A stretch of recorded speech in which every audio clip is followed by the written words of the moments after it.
अध्याय 71 बरसात की रात। बूढ़ा आदमी जवान आदमी को विदा करता है।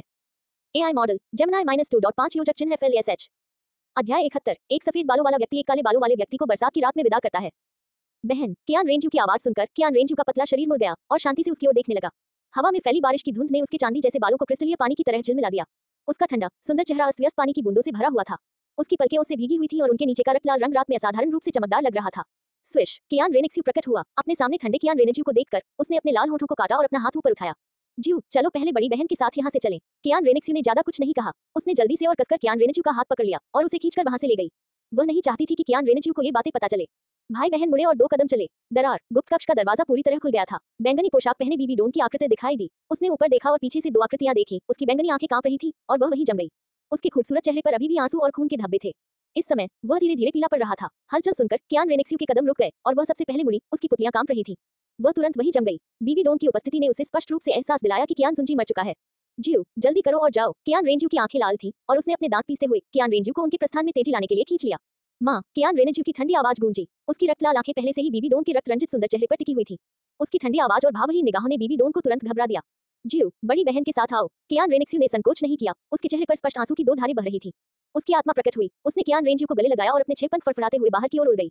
बहन, जिया सोए, जुए। बीबी डोन घबरा गई और तुरंत लड़खड़ाते हुए उनके पीछे भागी। धमाका। इस समय वह एक साधारण व्यक्ति की तरह थी। वह जमीन पर गिर पड़ी। उसके चेहरे पर लगे खून के धब्बे जमीन पर टपकते आंसुओं से धुल गए। नहीं, ऐसी बात नहीं है। बीबी डोन के लाल होंठ कांपने लगे और वह जमीन पर घुटनों के बल बैठ गई। वह अपने हाथों से अपना चेहरा पोंछती रही और सारा खून पोंछने की कोशिश करती रही। खून के कारण उसकी दृष्टि धुंधली हो गई थी। उसका चेहरा पीला पड़ गया। उसे डर था कि कियान रेनेक्स्यू को सच्चाई पता चल जाएगी। कुछ ही दूरी पर गुलदाउदी डुलुओं और भूत डुलुओं की आभा तेजी से आ रही थी। जीव, बीबी डोन ने अपने दांत पीसते हुए उनका पीछा करने की इच्छा को दबा लिया। उसकी शेष बची हुई समझदारी ने उसे शीघ्र वहां से चले जाने के लिए प्रेरित किया। उसके कदम लड़खड़ा रहे थे, कुछ उन्मत्तता से। उसी समय पहाड़ी की चोटी पर आराधना हॉल में कियान जुंजी की मृत्यु हो गई। कियान दाओलियो, जो देवदूत की मूर्ति के नीचे पालथी मारकर बैठा था, उसे अचानक दिल का दर्द महसूस हुआ। उसने अपनी छाती पकड़ ली और आंखें खोली। उसकी अभिव्यक्ति बहुत बदल गई। जी स्विश। एक क्षण में देवदूत की मूर्ति के नीचे कोई आकृति नहीं थी। मूर्ति के धुंधले चेहरे पर उसकी भव्यता और पवित्रता के नीचे दया की झलक दिखाई दे रही थी। धमाका। रात को आकाश में बिजली कड़कने की आवाज गूंजी। कियान दाओलियो एक सुनहरे इंद्रधनुष में बदल गया, जो रात भर फैली बिजली के साथ जुड़ गया। वह तेजी से मध्य पर्वत की ओर उतरा। उसने अपनी पवित्र ज्योति वापस ले ली और उसकी आत्मा की अंगूठियां, 8 काली और 1 लाल, उसके चारों ओर चक्कर लगाने लगी। उसकी सारी आत्मिक शक्ति गति पर केंद्रित थी। बिना किसी रुकावट के बारिश की बड़ी बड़ी बूंदें उसके अधेड़ चेहरे पर दर्दनाक तरीके से गिर रही थी। लेकिन यह उसके दिल में चुभने वाले दंड जितना दर्दनाक नहीं था। कियान रेनेक्स्यू, जो लगातार संघर्ष कर रहे कियान रेनेक्स्यू को पकड़े हुए सुप्रीम पोंटिफ पैलेस से बाहर निकली थी, अपने सिर के ऊपर आकाश में फैलती सुनहरी रोशनी को देखने से खुद को नहीं रोक सकी। बहन, चलो वापस चलें। कियान रेनेक्स्यू की आवाज ठंडी थी और उसने कियान रेनेक्स्यू को खींच लिया, वापस भागने के लिए तैयार। जीव, बड़ी बहन की बात सुनो, ठीक है। कियान रेनेक्स्यू के आंसू बारिश की बूंदों के साथ मिलकर उसके कपड़ों को भिगो गए। क्या तुम बड़ी बहन से लड़ने जा रहे हो? कियान रेनेक्स्यू ने अपने सामने 3 बैंगनी आत्मा के छल्लों को देखा। उसकी नाक अंतहीन दुख से भर गई। तुम बड़ी बहन की बात फिर क्यों नहीं सुन रही हो? क्यों? कियान रेंजू ने आगे बढ़कर कियान रेंजू के शरीर को कसकर गले लगा लिया। अपने चांदी जैसे दांतों को काटते हुए उसका चेहरा बिखरे हुए आंसुओं से सना हुआ था। उद्धरण चिन्ह, उद्धरण चिन्ह। कियान रेनेक्स्यू ने कुछ नहीं कहा। उसके पैरों के नीचे 3 आत्मा के छल्ले घूम रहे थे। वह सिर्फ कियान रेनेक्स्यू को बांधना चाहता था। गुंजन। संपूर्ण सुप्रीम पोप महल में एक भयानक दबाव छा गया, जिससे कियान रेनेक्स्यू के कार्य बाधित हो गए। 10 सांसों में ही कियान दाओलियो आकाश से उतरकर गुप्त कक्ष के प्रवेश द्वार पर खड़ा हो गया था। दरवाजा खुला था। हालांकि भारी बारिश हो रही थी, फिर भी खून की तीखी गंध उन्हें परेशान कर रही थी। नमस्कार महायाजक। गुलदाउदी डुलुओं और भूत डुलुओं ने जल्दी से झुककर प्रणाम किया। सिर नीचे झुकाकर उन्होंने खुले गुप्त कक्ष की ओर देखा और उनके हृदय अचानक चौंक गए। विशेष रूप से कियान दाओलियो से निकलने वाली खूनी गंध और आत्मा की शक्ति में उतार चढ़ाव, जैसे कि उन्हें कुछ एहसास हुआ हो। वे दोनों कांपने लगे। उनके चेहरे कागज की तरह सफेद हो गए। धम्म। कियान दाओलियो ने उन्हें अनदेखा कर दिया और गुप्त कक्ष के करीब एक कदम बढ़ा दिया। कुछ मीटर की छोटी दूरी कियान दाओलियो को बहुत कठिनाई से चलना पड़ा। प्रवेश द्वार पर पहुंचने पर कियान दाओलियो की आंखें पहले से ही लाल होने लगी थी और उसका दिल रुक गया था। यद्यपि वह परिणाम जानता था, फिर भी उसने अपनी विवेकशीलता नहीं खोई। किसी को भी अंदर आने की अनुमति नहीं है। एक जानलेवा बयान छोड़ते हुए कियान दाओलियो तेजी से 10 कदम से अधिक लंबे कदम उठाते हुए अंदर चला गया। एक क्षण में ही उसकी दृष्टि रक्त से भर गई। मन प्रकाश में खून के बड़े कुंड ने पूरे गुप्त कक्ष को चटक लाल रंग से प्रकाशित कर दिया।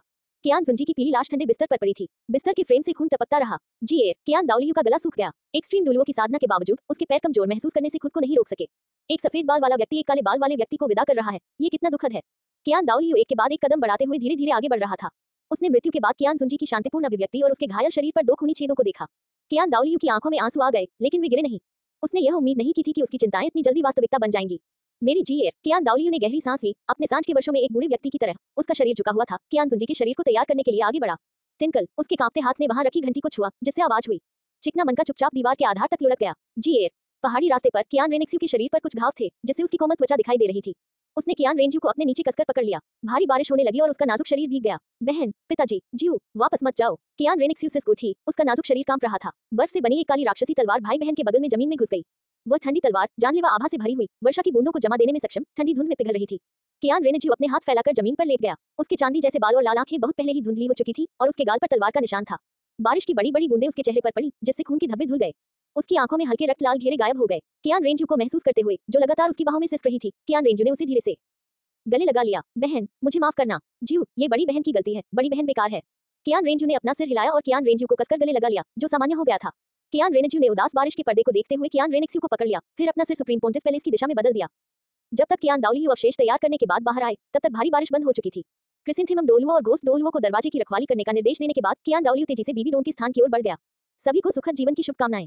71/904 7.9%। 71/904 7.9%। Contents about this book. पहचान हमारे बारे में हमसे संपर्क करें। बदलाव कार्य सीएकू की नीति गोपनीयता नीति उपयोग की शर्तें करें। कॉपीराइट सर्वाधिकार कॉपीराइट 2022 WTR योजक चिन्ह lab.com 1.10.8। अध्याय 72 तुम इसके लायक नहीं हो, चलो फिर कभी नहीं मिलते। AI मॉडल जेमिनी -2.5 योजक चिन्ह FLSH। अध्याय 72 तुम इसके लायक नहीं हो, चलो फिर कभी नहीं मिलेंगे। वर्षा का पर्दा छट गया और क्षितिज से बैंगनी रंग की खिली फूट पड़ी। बीबी डोन फूलों की क्यारी के पास शांति से खड़ी होकर नाजुक फूलों को धीरे से सहला रही थी। उसके शरीर पर लगे खून के धब्बे साफ कर दिए गए थे, लेकिन उसके कपड़े अभी भी गीले थे। उसने पवित्र आभा और दमनकारी आत्मा शक्ति के उतार चढ़ाव को महसूस किया। बीबी डोन ने अपनी हरकतें बंद कर दी। उसने बाहर देखा। कियान दाओलियू आंगन के बाहर उस स्थान पर खड़ा था जहां कियान जुंजी आमतौर पर दिखाई देता था। उसकी आवाज दुख से भरी हुई थी। तुम्हें जीए को क्यों मारना पड़ा? बीबी डोन ने अपना हाथ नीचे कर लिया और कियान दाओलियू को एक व्यंग्यात्मक मुस्कान के साथ देखा। क्या महायाजक सचमुच उस प्रश्न का उत्तर नहीं जानता? उद्धरण चिन्ह उद्धरण चिन्ह। कियान दाओलियू का गला तुरंत घुट गया, लेकिन उन्हें उस समय जो कुछ हुआ था उसकी पूरी कहानी समझ में आ गई। कियान जुंजी ने ये चुनाव कियान परिवार के लिए स्वर्गदूतों की महिमा को पुनर्स्थापित करने के अपने आजीवन प्रयास के लिए किया था। कियान दाओलियू का चेहरा उतर गया और उसने गंभीरता से कहा, जीए की हरकतें वाकई अनुचित थी, लेकिन पहले आप ही गलत थी। तो क्या यही कारण है कि उसने अपनी ही शिष्या के साथ बलात्कार किया? बीबी डोन नियंत्रण खोते हुए चीखी। उसकी गर्दन पर लटका पेंडेंट लगातार हल्की रोशनी से टिमटिमा रहा था। बीबी डोन ने अपने दांत पीस लिए। उसका चेहरा घृणा, ठंडक और उदासी से भरा हुआ था। उसने ऊंची आवाज में कियान दाओलियू से पूछा, सिर्फ इसी वजह से क्या सर्वोच्च पोप, जो निष्पक्ष और न्यायपूर्ण होने का दावा करता है, मानवीय नैतिकता की अवहेलना कर सकता है? उद्धरण चिन्ह उद्धरण चिन्ह। मानवीय नैतिकता की अवहेलना। इस भारी आरोप के कारण कियान दाओलियू अवाक रह गया। इतने साल बीत गए थे, उसने बाहरी लोगों को कियान रेनेक्स्यू और उसके भाई की असली पहचान जानने की हिम्मत नहीं की, क्योंकि इसे उज्जवल और धर्मी स्वर्गदूतों को शर्मिंदगी उठानी पड़ेगी। कियान दाओलियू इसका खंडन नहीं कर सका। समस्या को हल करने के कई तरीके थे। कियान जुंजी ने वास्तव में एक ऐसे व्यक्ति को चुना था जिसे दुनिया ने तिरस्कृत किया था, लेकिन कियान दाओलियू अभी भी असंतुष्ट और आक्रोशित था। उसने दुख से कहा, जीए ने तुम्हें तब नहीं मारा था, तो तुम उसे जीवित क्यों नहीं रहने दे सकते थे? एक बात है। बीबी डोन की आवाज ठंडी थी और उसकी आंखों के कोनों से साफ आंसू बह रहे थे। उसकी आंखों में भय था। उसने शोकपूर्ण स्वर में कहा, उसने मेरे साथ जो किया, उसके बाद अगर उसने मुझे मार ही डाला होता तो अच्छा होता। मुझे मौत से भी बदतर जिंदगी क्यों दी? जैसे ही वह बोली, बीबी डोन ने फिर से ऊपर देखा और कियान दाओलियू को गौर से देखने लगी। ये दर्शक, जो शुरू से अंत तक पूरी कहानी जानता था, उसने उसे कड़ी फटकार लगाई। उसने मेरा यौन शोषण किया, लेकिन मुझे नहीं मारा, क्योंकि उसे अभी भी कुछ हासिल करना था। मैं तुम्हें जानता हूँ और मैं ये जानता हूँ। कियान दाओलियू ने अपनी आंखें बंद कर ली। उन्होंने उन तथ्यों के बारे में बीबी डोन के साथ बहस करने से इनकार कर दिया। उसने गहरी आवाज में कहा, लेकिन वह अभी भी बच्चों का पिता है। ज़ियाओ ज़ू और उनका क्या? चुप रहो, वह इसके लायक नहीं है। बीबी डोन ने आंखें चौड़ी करके दहाड़ते हुए कहा। उसका दिल दुख गया। कियान रेनेक्स्यू और कियान रेनेज्यू की आकृतियां और वह ठंडी आवाज उसके दिमाग में गूंज रही थी। कियान दाओलियू और बीबी डोन एक दूसरे को घूर रहे थे। धमाका, एक धीमी सी आवाज सुनाई दी। जब कोई व्यक्ति मरता है तो ऐसा लगता है जैसे दीपक बुझ गया हो। बीबी डोन ने अब उस पर कोई आरोप नहीं लगाया और सीधे जमीन पर घुटने टेक दिए। टकराना, एक भारी धमाका। बीबी डोन ने चिकनी पत्थर की पटिया पर बिना किसी दर्द के प्रणाम किया। मैंने अतीत में गलतियां की थी और अपने स्वामी को मारना भी एक तथ्य है। नई शिकायतें और पुरानी गलतियां। बीबी डोन, महायाजक मेरे साथ जैसा उचित समझे वैसा व्यवहार करें। टकराना, जैसे ही उसके शब्द गिरे, बीबी डोन का माथा फिर से जमीन पर टकराया। खून की कुछ बूंदें बारिश के पानी के साथ मिलकर धीरे धीरे जमीन पर फैल गईं। बीबी डोन की आवाज में सिसकी का भाव था। उसने पश्चातापपूर्वक कहा, मैं भी उनकी मां बनने के लायक नहीं हूँ। तुम्हें मारना कितना आसान है। कियान दाओलियू ने अपनी आंखें बंद कर ली, अपना सिर पीछे झुकाया और एक लंबी सांस छोड़ी। उसकी आवाज तनावपूर्ण थी, इतना सरल कि इसका सारा अर्थ ठीक हो गया है। कियान दाओलियू तर्कसंगत बना रहा, वह अभी भी खुद को निर्दयी नहीं बना सका। उन्होंने गहरी आवाज में कहा, तुम सचमुच उनकी मां बनने के लायक नहीं हो। मैं तुम्हें नहीं मारूंगा, लेकिन अब से तुम दोनों कभी नहीं मिलोगे। इससे पहले कि कियान दाओलियू के शब्द खत्म भी हुए, बीबी डोन ने तुरंत ऊपर देखा और चीख पड़ी, क्यों? वह मेरा है, वे मेरे मांस और खून हैं। तुम उनके पिता के हत्यारे हो। कियान दाओलियू के शब्द सटीक थे और खूनी वास्तविकता उनके सामने थी। यदि वह 2 बच्चों के बारे में नहीं सोच रहा होता, वह तो उसे पहले ही मार गिराता। बीबी डोन को जेल के साथ भेज दिया। तुम बकवास कर रहे हो, वह इसके लायक नहीं है। बीबी डोन ने घबराहट में जवाब दिया। उसकी अभिव्यक्ति कुछ हद तक पागलपन भरी थी। वह जमीन पर घुटनों के बल बैठ गई, मानो भीख मांग रहे हो, मिन्नती कर रहे हो और खुद को दिलासा भी दे रहे हो। जब तक तुम उन्हें नहीं बताओगी, मैं तब भी उनकी मां रहूंगी। मैं अभी भी रहूंगा। पर्याप्त। कियान दाओलियू ने पहली बार दहाड़ लगाई, जिससे बीबी डोन की कल्पना चकनाचूर हो गई। अपने आप को धोखा देना बंद करो। मैंने अभी कहा था तुम इसके लायक नहीं हो। अपना ख्याल रखना। जैसे ही उसके शब्द गिरे, कियान दाओलियू रुका नहीं। स्पिरिट हॉल के सर्वोच्च पोप का निधन हो गया था। उन्हें अंतिम संस्कार की व्यवस्था संभालनी थी। स्पिरिट हॉल की प्रतिष्ठा नहीं खोई जा सकती थी। बीबी डोन के साथ जो हुआ वह बाहरी लोगों को पता नहीं चल सका, इसलिए किसी को तो दोष लेना ही था। जीव मेरा है, वे सब मेरे हैं। मैं इसे आराम नहीं करने दूंगा। बीबी डोन के आंगन से उसकी हृदय विदारक चीखें आ रही थी। उसकी गर्दन पर बर्फ के दिल जैसा अति सुंदर पेंडेंट लगातार झिलमिला रहा था। बारिश रुक गई थी और आसमान हल्का हल्का चमक रहा था। कियान रेनेज्यू और कियान रेनेक्स्यू ने एक दूसरे को गले लगाया और पूरी रात ठंडी बारिश में बिताई। उपासना हॉल तक जाने वाले पहाड़ी रास्ते पर सुबह की रोशनी धीरे धीरे फैल रही थी। एक ताजा ठंडी सुबह की हवा बही और कियान रेनेज्यू कांपने से खुद को नहीं रोक सका। उसके पीछे खड़े कियान रेनेक्स्यू ने ये देखा। वह कियान रेनेज्यू को कसकर गले लगाने और उससे सटने से खुद को नहीं रोक सकी। दोनों के कपड़े भीग चुके थे, मानो उन्हें अभी अभी पानी से बाहर निकाला गया हो। कियान रेनेज्यू को अपनी पीठ पर उठा लिया और धीरे धीरे पहाड़ की चोटी की ओर चल पड़ा।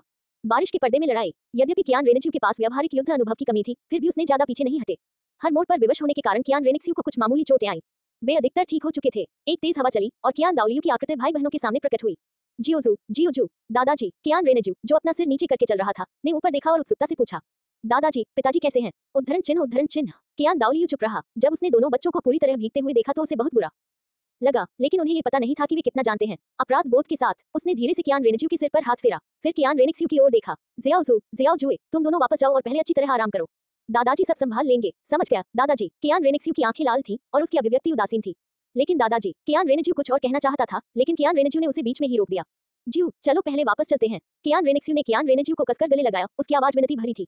ठीक है। कियान रेनेज्यू ने अपने होंठ भींच लिए, थोड़ा स्तब्ध। मैं बहन की बात सुनूंगा। अच्छे बच्चों, दादाजी सब कुछ ठीक हो जाने पर तुम्हें बता देंगे। कियान दाओलियू ने अपने दिल में आह भरी। जब वह जाने के लिए मुड़ा तो उसके शरीर पर हत्या का भाव पहले ही उभर चुका था। बलि का बकरा उसे मिल गया था। कियान रेनेज्यू धीरे धीरे मुड़ा और पहाड़ की ओर देखने लगा। उसकी आंखें निराशा से भरी थी। बहन, मैं तुम्हें वापस ले जाऊंगा। कियान रेनेज्यू ने फिर से नहीं देखा। वह ये भी नहीं चाहता था कि कियान रेनेक्स्यू को पता चले। अपने पीछे गर्मजोशी लिए हुए वह धीरे धीरे उनके निवास की ओर चल पड़ा। सभी को सुखद जीवन की शुभकामनाएं। विवरण में समूह 72/904 8%। 72/904 8%। Contents about this book. पहचान हमारे बारे में हमसे संपर्क करें। बदलाव कार्य सीए की नीति गोपनीयता नीति उपयोग की शर्तें करें। कॉपीराइट सर्वाधिकार कॉपीराइट 2022 WTR योजक चिन्ह lab.com 1.10.8 73 अध्याय 73 तानघाव दोष लेता है और कबीले को नष्ट करने के लिए युद्ध शुरू करता है। AI मॉडल जेमिनी -2.5 योजक चिन्ह FLSH। अध्याय 73 तानघाव ने दोष लिया। संप्रदाय विनाश युद्ध शुरू हुआ। उपासना हॉल के सामने इस समय 3 आकृतियां अभी आई थीं। सुनहरी रोशनी उतरी। कियान जुन और जियांग मो ने तुरंत कियान दाओलियू को प्रणाम किया। बड़े भाई, उनके बगल में पीले वस्त्र पहने एक बूढ़ा आदमी खड़ा था। उसके बाल सफेद थे, चेहरा युवा था, आंखें दयालु और भाव उदार थे। ये व्यक्ति ये रेनेक्सन था, जो नौ हॉट बेगोनिया ये परिवार का कुलपति था, जिसे कियान जुन और जियांग मो ने स्वर्डू शहर से वापस आमंत्रित किया था। अपनी आत्मा डोल वो साधना के साथ, पेन महाद्वीप की नंबर 1 उपचारात्मक आत्मा के साथ युग्मित। यहाँ तक कि सबसे गंभीर चोटों के बावजूद भी मरना मुश्किल होगा। ये रेनेक्सन दोनों पुजारियों के पीछे पीछे चल रहा था। उन्होंने सम्मानपूर्वक अपनी कमर को कियान दाओलियू की ओर झुकाया, जो उनके सामने थे, और धीमी आवाज में अभिवादन किया। जूनियर ये रेनेक्सन, उच्च पुजारी को नमस्कार। कियान दाओलियू ने अपने सामने बैठे बूढ़े आदमी की ओर देखा और थोड़ा सिर हिलाया।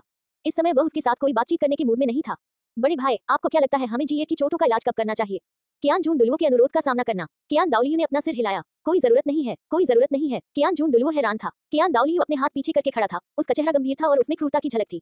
उन्होंने ठंडे स्वर में आदेश दिया, छठे भाई, सातवें भाई, आप दोनों कुछ लोगों को किसी गतिविधि के लिए बाहर ले जाओ। जियांग मो डुलुओ ने पूछा, बड़े भाई, आप हमें कहां ले जाना चाहते हैं? साफ आकाश संप्रदाय। कियान दाओलियू ने धीमे स्वर में 3 शब्द कहे। उन्होंने आगे कहा, क्लियर स्काई संप्रदाय को तानघाव को सौंपने के लिए 3 दिन का समय दे, अन्यथा संप्रदाय को खत्म कर दे। संप्रदाय को खत्म कर दो। कियान दाओलियू की बर्फीली आवाज। चौंक गए कियान जुन और जियांग मो। क्या ये रेनेक्सन, जो उनके बगल में था, को अपनी रीढ़ की हड्डी में ठंडक महसूस हुई और उसने सदमे में पीएलएस की ओर देखा। ये हो सकता है। इस यात्रा के अपने उद्देश्य के बारे में सोचते हुए ये रेनेक्सन को तुरंत कुछ सूझा। उसने जल्दी से अपना सिर नीचे कर लिया, अपनी उपस्थिति कम करने की कोशिश करते हुए। कियान जुन डोलुओ को भी महसूस हुआ कि कुछ गड़बड़ है और उसके चेहरे पर चिंता साफ झलक रही थी। बड़े भाई, क्या हुआ? कियान दाओलियू ने गहरी सांस ली। उसके होंठ कांपने लगे और उसकी आवाज कांपने लगी। मर गई क्या? कियान जुन और जियांग मो दोनों ने अपनी आंखें चौड़ी कर ली। ये रेनेक्सन ने मन ही मन सोचा, जैसी कि उम्मीद थी। सर्वोच्च पोप मर चुका है। स्पिरिट मास्टर की दुनिया में बड़ा परिवर्तन होने वाला है। जियांग मो डोलुओ ने जल्दी से पूछा, जियोजू और अन्य लोगों के बारे में क्या? जहां तक दोनों बच्चों का सवाल है, मैं उनसे ठीक से बात करने का अवसर ढूंढूंगा। ये कहते हुए कि कियान दाओलियू ने अपनी आंखें बंद कर ली, अपने हाथ पीठ के पीछे कर लिए। महायाजक होने के नाते उसे कोई कमजोरी नहीं दिखानी चाहिए। इस समय कियान जुन और जियांग मो की आंखों में भी दुख और आक्रोश था। कियान जुनजी, उन्होंने उसे बड़ा होते हुए भी देखा था। बड़े भाई, निश्चिंत रहो, अगर हम क्लियर स्काई संप्रदाय को नष्ट नहीं करेंगे तो हमारे भाई वापस नहीं लौटेंगे। कियान जुन और जियांग मो ने तुरंत वादा किया। इस अवधि के दौरान पूरा स्पिरिट हॉल आपके आदेश पर है। कियान दाओलियू ने थोड़ा सिर हिलाया और कुछ ही शब्दों में उन्हें महान अधिकार प्रदान कर दिया। उपासना हॉल पूरी तरह से कियान परिवार के प्रति वफादार था। उसे चिंता करने की कोई बात नहीं थी। इसके अलावा तानघाव के ठिकाने की पूरी तरह से खोज करने के लिए और अधिक स्काउट्स भेजें। एक बार मिल जाए तो मुझे सूचित करें, मैं स्वयं जाऊंगा। ये सुनकर कि कियान दाओलियू व्यक्तिगत रूप से कार्रवाई करने जा रहा था, उसके आसपास के 3 लोग पहले ही समझ चुके थे। 3 दिन की समय सीमा के बाद क्लियर स्काई सेट संभवतः पूरी तरह समाप्त हो जाएगा। हम महायाजक की आज्ञा का पालन करते हैं। कियान जुन और जियांग मो ने एक साथ ऊंची आवाज में जवाब दिया। बड़े भाई, मैं भी चलूंगा। गुआंगलिंग डोलुओ उपासना हॉल से उड़कर आया। उसने उनकी पिछली सारी बातचीत स्पष्ट रूप से सुन ली थी। उसके पीछे किंगलुआन डोलुओ और गोल्ड क्रोकोडाइल डोलुओ थे। अगोचर रूप से आत्मा मास्टर की दुनिया को उड़ने के लिए पर्याप्त गति पहले से ही एकत्रित हो चुकी थी। गुआंगलिंग, आपको अभी भी स्पिरिट हॉल के प्रबंधन में मेरी सहायता करनी चाहिए। केवल तभी कार्य करना चाहिए जब आवश्यक हो। कियान दाओलियू ने अपना सिर हिलाया। इस समय क्लियर स्काई संप्रदाय से निपटने के लिए इतने सारे शीर्षक वाले डोलुओं की आवश्यकता नहीं थी। छठे भाई, सातवें भाई, तुम दोनों जाओ। कियान जुन और जियांग मो डोलुओ तुरंत पहाड़ की तलहटी में स्थित सुप्रीम पोप महल की ओर चले। कियान दाओलियू ने अपने बगल में ये रेनिक्सन पर नजर डाली। उसकी सुनहरी आंखें घूम गईं। उन्होंने अपने बगल में गुआंग लिंग डुलुओ को निर्देश दिया। गुआंग लिंग, जाकर पेट्रियार्की को बसाओ। किंग लुआन, एक मृत्युलेख का मसौदा तैयार करो और जीए की मृत्यु की खबर जारी करो। जैसे ही उसकी आवाज गिर गई, कियान दाओलियू की आवाज पहले से ही कुछ असामान्य हो गई थी। बड़े भाई, कृपया हमारी संवेदना स्वीकार करें। गुआंग लिंग और किंग लुआन डोलुओ ने थोड़ा झुककर तुरंत कार्रवाई की। कुलपति ये, मेरे पीछे आओ। गुआंग लिंग ने उनका अभिवादन किया। ये रेनिक्सन को पकड़ लिया और पहाड़ से नीचे उड़ गया। बड़े भाई, मुझे जाने दो। गोल्ड क्रोकोडाइल डुलू ने उसे धीरे से किनारे से सलाह दी। कियान दाओलियू द्वारा व्यक्तिगत रूप से कार्रवाई करना वास्तव में अतिशयोक्ति थी। कियान दाओलियू ने अपना सिर हिलाया और चुप रहा। तांग हाओ, जिसके पास दिव्य शक्ति थी, के लिए कियान दाओलियू को ये काम स्वयं करने में अधिक सहजता महसूस हुई। पहाड़ के आधे रास्ते पर कियान जुन और जियांग मो के आदेश सुप्रीम पोप पहले से आते रहे। संपूर्ण स्पिरिट सिटी एक युद्ध मशीन में तब्दील हो गई। समय समय पर संदेश पहुंचाने के लिए जिम्मेदार स्पिरिट मास्टर उड़ते हुए आसपास के शाखा हॉलों में पहुंच जाते थे। क्लियर स्काई संप्रदाय को घेरने के लिए सेना जुटाना। एक ही समय पर खबर यह है कि स्पिरिट हॉल के सुप्रीम पोप पर तांग हाओ ने घात लगाकर हमला किया और उनकी चोटों के कारण मृत्यु हो गई। स्पिरिट सिटी से विस्फोट संपूर्ण स्पिरिट मास्टर की दुनिया में फैल रहा है। स्पिरिट हॉल की कार्रवाइयों ने पूरे स्पिरिट मास्टर की दुनिया पर भारी दबाव डाला। सर्वोच्च पोप की मृत्यु। इस समय स्पिरिट हॉल की गतिविधियों में बाधा डालने के लिए किसी ने भी बाहर कूदने की हिम्मत नहीं की। क्लियर स्काई सेक्ट तुरंत पूर्ण अलर्ट पर चला गया। खबर यह है कि स्पिरिट हॉल ने क्लियर स्काई संप्रदाय को 3 दिनों के भीतर तांग हाओ को सौंपने का आदेश दिया है। यह आत्मा मास्टर की दुनिया भर में भी फैल गया। हर कोई स्थिति के विकास पर नजर रख रहा था। यहाँ तक कि ऊपरी 3 संप्रदायों ने, जो आपस में घनिष्ठ रूप से जुड़े हुए थे, जल्दबाजी में कोई कदम उठाने या एक शब्द भी कहने का साहस नहीं किया। एक उचित कारण के साथ स्पिरिट हॉल ने पहले ही नैतिक ऊंचाई हासिल कर ली थी। बाहर का शोर स्पिरिट सिटी तक नहीं पहुंचा, न ही इसने उपासना हॉल की शांति को भंग किया। कियान रेनिक्सियो और कियान रेनेज्यू अपने निवास पर लौट आए और एक साधारण स्नान के बाद वे सोफे पर आलसे से लेटे रहे। एक दूसरे का सामना करना पड़ा। समझ नहीं आ रहा क्या कहूं। उन्होंने एक दूसरे को गले लगाया, लेकिन सोने की कोई इच्छा नहीं थी, जब तक कि किंग लुआन डोलुओ नहीं आ गया और उन्हें पूजा के हॉल में जाने के लिए कहा। उपासना हॉल के अंदर देवदूत मूर्ति के नीचे एक आलीशान ताबूत पहले ही रखा जा चुका था। कियान दाओलियू ने पहले ही कियान जुंजी के अवशेष रख दिए थे और उन्हें साफ करने के लिए झुक रहा था। बड़े भाई जी ये की चोटें। शियोंगशी डोलुओ की आंखें तांबे की घंटियों की तरह चौड़ी थी। कियान जुंजी के घावों से उन्हें पहले ही पता चल गया था कि चीजें सरल नहीं थी। चौथा भाई गोल्ड क्रोकोडाइल डुलू ने उसका कंधा पकड़ लिया। उसे आगे बोलने से रोका गया। कियान दाओलियू ने कुछ नहीं कहा, चुपचाप कियान जुंजी के साथ आए अवशेषों को बाहर निकाल लिया। घंटियां, अंगूठी की अंगूठियां, कैंडीज, उन्हें एक एक करके बड़े करीने से रखा। जियोजू और जियोजुए, क्या वे आ गए हैं? कियान दाओलियू खड़ा हुआ। उसका शरीर उम्र के कारण भारी हो गया था। उसमें जीवन शक्ति की कमी थी। किंग लुआन पहले ही उन्हें बुलाने चला गया है। गोल्ड मगरमच्छ ने सावधानीपूर्वक जवाब दिया। बड़े भाई, मैं बच्चों को ले आया हूँ। किंग लुआन ने भव्य हॉल के बाहर से आवाज लगाई और अपने बगल में हाथ पकड़े खड़े भाई बहन को देखा। उसकी आंखों में असहनीय दुख की झलक दिखाई दी। कियान दाओलियू ने अपनी मुठ्ठियां भींचते हुए गहरी सांस ली। उन्होंने शांतिपूर्वक कहा, उन्हें अंदर लाओ। जियोजू, चलो अंदर चलें। किंग लुआन ने धीरे से दोनों छोटे बच्चों से कहा। हम। कियान रेनेक्सियो ने थोड़ा सिर हिलाया। उसकी थोड़ी सूजी हुई आंखें फिर से लाल हो गईं। कियान रेनेज्यू की सांसें थोड़ी तेज हो गईं। उन्होंने एक दूसरे का हाथ कसकर पकड़ लिया और धीरे धीरे भव्य हॉल में प्रवेश किया। मैं आप सभी के सुखी जीवन की कामना करता हूँ। 73/904 8.1%। 73/904 8.1%। Contents about this book. 74 अध्याय 74 अपराध स्थल पर लौटकर माँ और बेटे की फिर से मुलाकात होती है। AI मॉडल जेमिनी -2.5 योजक चिन्ह FLESH। अध्याय 74 अपराध स्थल पर लौटकर माँ और बेटे की फिर से मुलाकात। देवदूत की मूर्ति विशाल हॉल में ऊंची खड़ी थी। कियान रेनेक्सियो और कियान रेनेज्यू ने हाथ में हाथ डाले प्रवेश किया। मूर्ति के नीचे ताबूत को देखकर कियान रेनेक्सियो को ऐसा लगा जैसे वह अतीत में लौट गई हो। उनका मानना था कि कियान दाओलियू सब कुछ संभाल लेगा और उस क्रूर सत्य को छुपाओ। कियान रेनेज्यू ने ताबूत की ओर देखा। उसके पैर सीसे जैसे लग रहे थे, उसके कदम लड़खड़ा रहे थे। उन्होंने स्पष्ट रूप से कियान जुंजी को अपनी जान बचाने के लिए पर्याप्त साधन दिए थे। उन्हें देखकर गोल्डन क्रोकोडाइल और जियोंगशी डोलुओ अपना सिर नीचे करने से खुद को नहीं रोक सके। दादाजी, मेरे पिता, हुआ वास्तव में क्या हुआ? कियान रेनेज्यू ने अपना हाथ उठाया और ताबूत की ओर इशारा किया। उसकी आंखें भ्रम से भरी हुई थी। जू। कियान रेनेज्यू ने कियान रेनेज्यू को पुकारा और उसे धीरे से गले लगा लिया। यद्यपि ये दूसरी बार था, फिर भी दर्द पहले से कम नहीं था। दो बच्चों को देखकर कियान दाओलियू की आंखें भी थोड़ी लाल हो गईं। उन्होंने माफी मांगते हुए कहा, जियोजुए, ये दादाजी की अक्षमता है। मैं तुम्हारे पिता की रक्षा करने में असफल रहा। उद्धरण चिन्ह। कियान रेनेज्यू ने शून्य भाव से देखा। यादें उमड़ने लगी और धीरे धीरे उसकी आंखों में धुंध छाने लगी। जियो, घुटने टेको। कियान रेनेज्यू ने धीरे से सिसकते हुए कियान रेनेज्यू को धीरे से जमीन पर घुटने टेकने के लिए खींच लिया। जू, निश्चिंत रहो, दादाजी निश्चित रूप से जिया का बदला लेंगे। कियान रेनेज्यू की आंखों में आंसू आ गए। उसने अब कियान दाओलियू की बातें नहीं सुनी, बल्कि अपने सामने खून से सने कैंडी बीन को घूरता रहा। कियान जुंजी ने इसे क्यों नहीं खाया? टपक, साफ आंसू कैंडी बीन पर गिर रहे थे, मानो उस पर लगे खून के धब्बे धो रहे हों। दादाजी, कियान रेनेज्यू की आवाज भारी थी। उसने अपना सिर नीचे कर लिया और आंसू बहाने लगा। पहली बार उसमें हत्या का इरादा उभरा। जियोजुए, बोलो। कियान दाओलियू पहले से ही एक भाषण के साथ तैयार था जो स्पष्ट आकाश संप्रदाय पर सारी नफरत डाल देगा। 7 दिन। कियान रेनेज्यू ने अपना चेहरा छिपा लिया और सिसकने लगा। अपनी आत्मा को सक्रिय किए बिना भी उसकी आवाज ठंडी हो गई थी। कियान दाओलियू, कियान रेनेक्सियो और अन्य लोगों की भ्रमित निगाहों के नीचे उसने अपना आंसुओं से सना चेहरा ऊपर उठाया। उसकी आंखें लाल थीं और उसके शब्दों की ठंडक से सभी की रूह कांप गई। क्या 7 दिनों के भीतर क्लियर स्काई संप्रदाय का विनाश किया जा सकता है? जू। कियान रेनेक्सियो की आवाज भावनाओं से भर गई थी। कियान रेनेज्यू के ठंडे व्यवहार को देखकर वह कुछ हद तक भाग्यशाली महसूस कर रही थी। वह नहीं जानता था कि असली अपराधी कौन था। उसे थोड़ा डर भी लगा। वह नहीं चाहती थी कि कियान रेनेज्यू उस गंदे खून से सना हो। उसे उस तरह का भाई पसंद नहीं था। उद्धरण चिन्ह। कियान दाओलियू की सांसें थोड़ी अटक गईं। ये स्थिर हो गया और उसने जोर से सिर हिलाया, फिर भी वह पूरी तरह से सहमत नहीं था। जियोजुए, दादाजी अपना सर्वश्रेष्ठ करेंगे। उसने अपना सिर घुमाकर किंग लुआन डोलुओ की ओर देखा। उन्होंने तुरंत आदेश दिया, तीसरे भाई, जाओ और छठे भाई तथा अन्य लोगों से कहो 7 दिनों के भीतर युद्ध के परिणामों को अधिकतम करो। हाँ। किंग लुआन डोलुओ ने सिर हिलाया और तुरंत हॉल से बाहर निकल गया। धन्यवाद दादाजी। कियान रेनेज्यू ने और कुछ नहीं कहा और अपना सिर फिर से नीचे कर लिया। बेशक वह असली अपराधी को जानता था, वह ये भी जानता था कि क्लियर स्काई संप्रदाय एक ऐसी शक्ति बन जाएगा जो भविष्य में स्पिरिट हॉल को नष्ट कर देगा।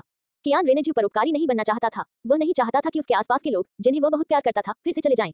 उन्होंने इस बहाने का इस्तेमाल छिपे हुए खतरे को खत्म करने के लिए किया, लेकिन परिणाम कियान रेनेज्यू पहले से ही इसका पूर्वानुमान लगा सकता था। आखिरकार बाहर से जो कारण उचित प्रतीत होता था, ये तो मात्र स्वयं कियान दाओलियू द्वारा बनाया गया बलि का बकरा था। क्लियर स्काई संप्रदाय दोष ले रहा था। कियान दाओलियू को इस बात की सबसे अधिक जानकारी थी, शायद अपराध बोध के कारण या सचमुच उस वादे के कारण जो उसने उस समय किया था। यही कारण था कि क्लियर स्काई संप्रदाय को स्वस्थ होने का मौका मिला। उनका अनुरोध शायद इससे क्लियर स्काई संप्रदाय का पूर्ण समाधान नहीं हो सकेगा, लेकिन इससे उनका नुकसान बढ़ सकता है। कियान रेनेज्यू के पास इन चीजों के बारे में सोचने का समय नहीं था, इसके बजाय वह उन्मत्त होकर खोजता रहा। आत्मा को मोह लेने वाला मोती जो उसने कियान जुंजी के लिए तैयार किया था, वह देखता रहा। दरारों से ढकी रक्त सैड अंगूठी, कैंडी बीन घंटी, केवल आत्मा को मोह लेने वाला मोती गायब था। मां घंटी में जड़ा आत्मा को मोहित करने वाला मोती कहीं दिखाई नहीं दे रहा था। दादाजी, कियान रेनेज्यू की आवाज में तत्परता का संकेत था। ज्यू, क्या हुआ? कियान रेनेज्यू ने अचानक घबराए हुए कियान रेनेज्यू को उलझन से देखा।